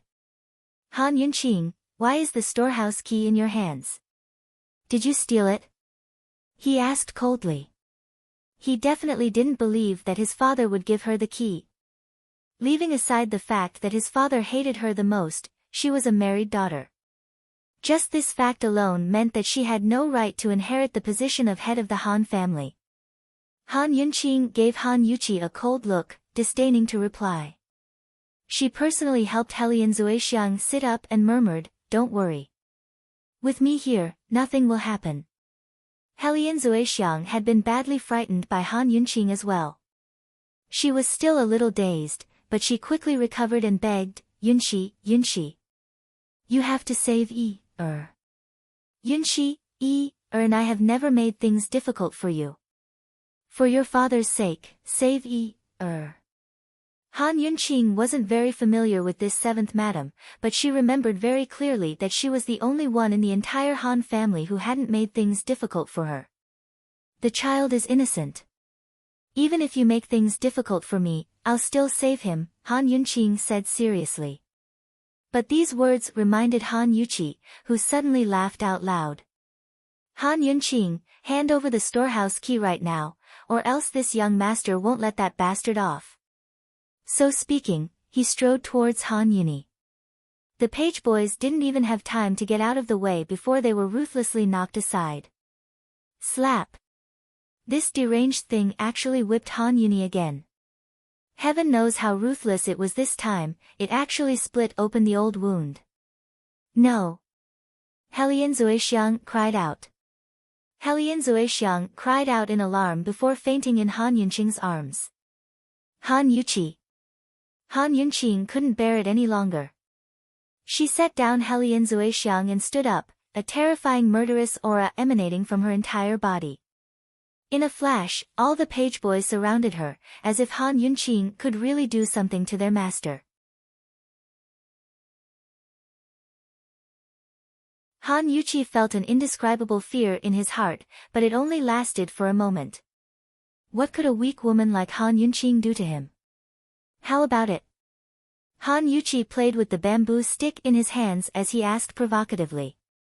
Han Yunqing took out the storehouse key with one hand and hid a few poison needles in the other. Cold, she said, the storehouse key is right here. Don't make things difficult for a child. Come and get it. As soon as he saw the storehouse key, Han Yuqi's face lit up with joy. He didn't think too much, but tossed the bamboo stick aside and rushed over to snatch it. Han Yunqing backed up a step, but Han Yuqi didn't sense anything amiss. He was about to reach out when Han Yunqing's other hand gripped the poison needles and stabbed them into his wrist. Ah! Han Yuqi suddenly shouted, "You dare stab this young master!" As he spoke, he raised his hand to strike. Who knew that his right hand would feel like it had been bitten by something? It hurt so much that he couldn't raise it. Han Yunqing, you. Han Yuqi finally realized that he had fallen into a trap. His left hand held his right hand.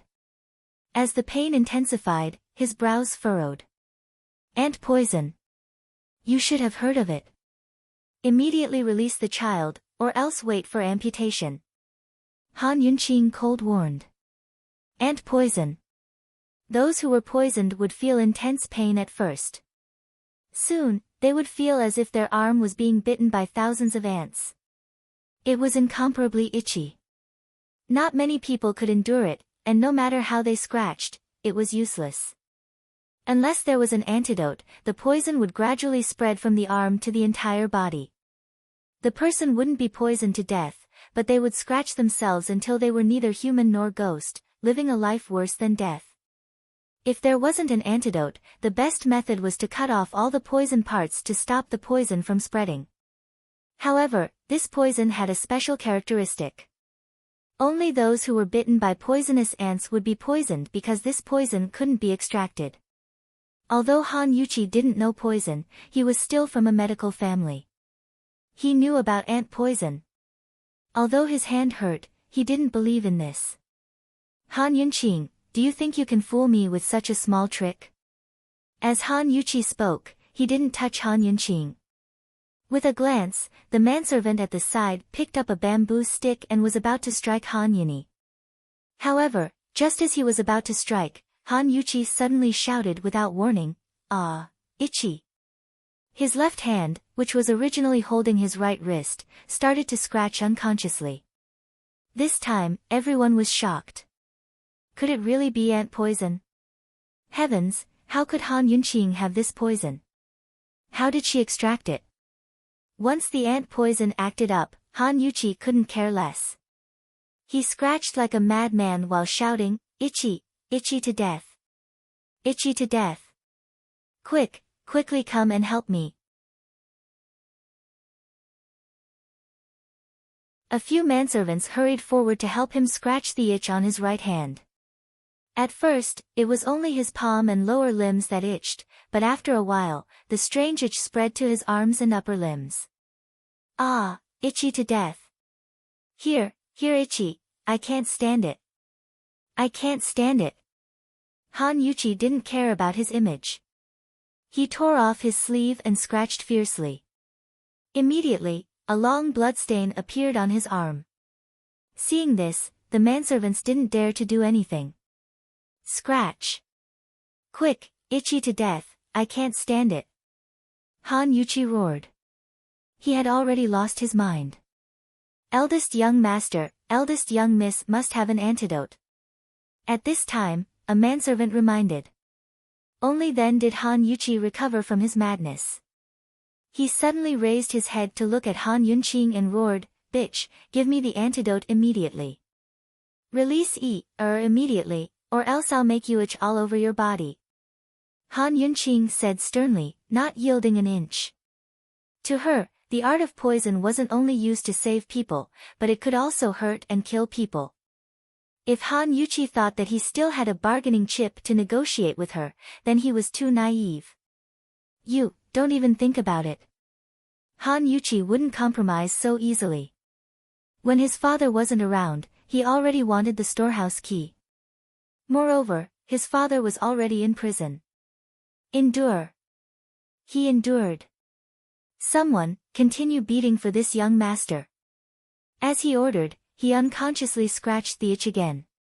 As he scratched, he suddenly realized that not only his arm, but his entire shoulder also started to itch. The ant poison spread from slow to fast. At first, it was slow, then it gradually sped up. The scariest thing was that it spread to the face. God knows if Han Yunqing's ant poison was the enhanced version. Han Yuqi just felt the itch on his shoulder, then his neck started to itch. Very quickly, his entire face started to itch. "No, no," he roared like a monkey, scratching his neck and face. Finally, he couldn't take it anymore. "Antidote, Han Yunqing, give me the antidote, and I'll release Han Yuni immediately." How could Han Yunqing give in so easily? She looked at him coldly and said word by word, "Release him first, or else there's no discussion." Han Yuqi was already tortured to the point that he couldn't take another second. If this continued, he would break his own arms and even his head would be chopped off. It was too itchy, he really couldn't take it. He suddenly turned his head and roared at the manservants, "Release him, quick, release him." The manservants were quite frightened by the eldest young master's crazed appearance and hurriedly dispersed. Han Yunqing rushed over. Although she was anxious, she was still careful, afraid of hurting Han Yuni.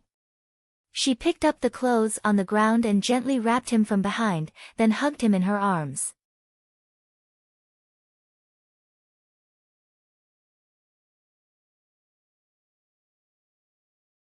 Chapter 82. Once she held Han Yuni in her arms, Han Yunqing was shocked. Heavens, even if they were separated by a thick coat, she could still feel the coldness of this child's body and his trembling. Only the heavens knew how cold it was in the middle of winter. Han Yunqing thought that this child was already frozen stiff and unconscious, but when she saw his tender little face, she couldn't help but be shocked. This child was actually still awake. His purplish lips were still trembling, but he tightly clenched his teeth. That pair of eyes had distinct black and white, clear and clean like a snowy lake. The tears in his eyes were clearly welling up, but they didn't fall. Han Yunqing saw at a glance that his pale lips were stained with blood. Just how tightly were his teeth clenched? He was only 6 years old, but his childish little face was filled with stubbornness and unyielding. At this age, how many children were still acting spoiled in their parents' arms, but Han Yuni already understood what was called dignity and what was called unyielding. After being mocked and whipped for more than 2 hours, he didn't cry out in pain, didn't cry, and didn't even beg for mercy. At this moment, this tender and stubborn little face seemed to be imprinted in Han Yunqing's heart, making her unable to forget it for the rest of her life. She unconsciously hugged Han Yuni tightly, hoping to give him more warmth. Here, good job. At the side, Han Yuqi was about to collapse. Han Yunqing, the antidote. Where's the antidote?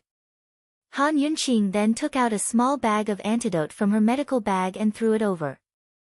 Han Yuqi hurriedly caught it and wolfed it down. The poison acted up quickly, but the antidote also disappeared quickly. After a while, the itchiness on Han Yuqi's face and neck disappeared. Finally, the itchiness on his arms also disappeared. However, he was already battered and exhausted. Both his sleeves were torn, and his collar was also torn. His arms, neck, and face were all densely covered with scratches. There were several places where his skin had been scratched, and it was a mess of blood. Those who didn't know better would think that he had fought with a mad dog. Han Yuqi, who had calmed down, was panting and staring at Han Yunqing with a fiendish expression. Han Yunqing hugged Han Yuni tightly and looked back coldly without fear. Han Yunqing, you dared to plot against this young master. Do you think this young master will let you off so easily? Han Yuqi approached step by step. You won't. Therefore, what I gave you was not the antidote. Han Yunqing said coldly. Little Chen Xiang had not called for help yet. Now that she finally had a chance to poison her, how could she detoxify the poison so easily? Han Yuqi, this kind of beast, was angered. He could do anything. She wasn't stupid to talk about honesty with him. You. Han Yuqi was furious. Aren't you waiting for the people from the Supreme Court? If you have the guts, then just wait for this princess. Otherwise, I can guarantee that the poison will flare up every hour. Han Yunqing warned. Although she was sitting down, the aura she emitted was enough to shock everyone present.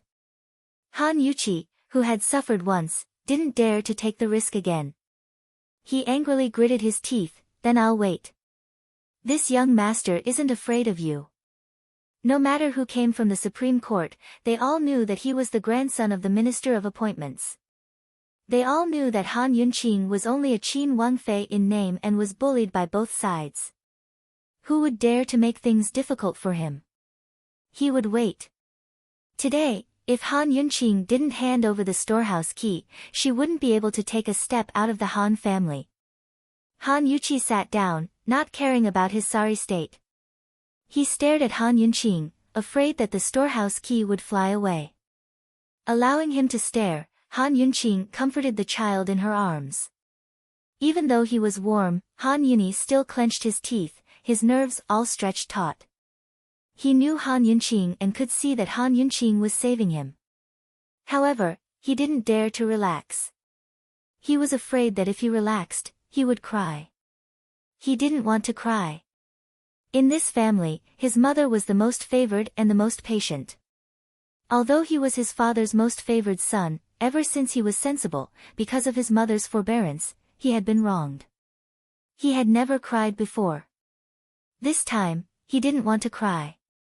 Yuni, it's okay. Don't clench your teeth. Relax, okay? Han Yunqing gently persuaded. She gently stroked Han Yuni's cheek, her warm hand warming up his cold little face. However, Han Yuni was still indifferent. Although his clear eyes reflected Han Yunqing's shadow, he didn't look at her again. Even so, Han Yunqing still patiently continued to persuade him. Yuni, be good. Listen to me. You're bleeding. It's okay. Relax, okay? I'm here. I'll protect you. They won't dare to do anything. I'll protect you in the future. Don't be afraid. It's okay. Such patience gradually warmed Han Yuni's heart. Gradually, Han Yunqing's shadow in his eyes became more and more blurred. Han Yunqing knew that this child couldn't hold on anymore and was gradually willing to give up. Be good. Don't be afraid. I know you're the strongest. She gently stroked his soft hair as if she was caressing her own child.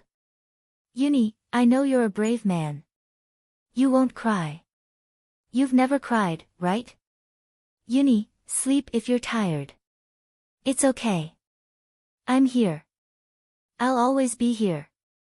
Han Yunqing's voice became softer and softer, and Han Yuni's eyes gradually closed. He finally relaxed and fell asleep. When his eyes were completely closed and his tightly clenched teeth loosened, a line of clear tears finally slid down from the corners of his eyes. Although she didn't really take Han Kanggen's words to heart, Han Yunqing's heart ached. She murmured, I didn't lie to you. I promised your father that I'll protect you.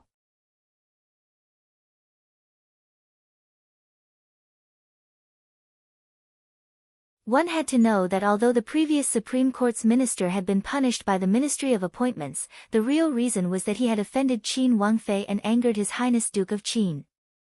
Although this matter wasn't made public, the Minister of Appointments and he both knew that Qin Wangfei wasn't someone to be trifled with. Seeing official Ouyang come over, Han Yuqi chuckled and hurriedly cupped his hands in greeting. Official Ouyang, to trouble you to personally come over for such a small matter, really? Before Han Yuqi could finish speaking, official Ouyang passed by him and strode into the courtyard. Had he been ignored? Han Yuqi instantly froze. What did official Ouyang mean? This lowly official greets the Wangfei. Good luck to the Wangfei. This lowly official came late to save you.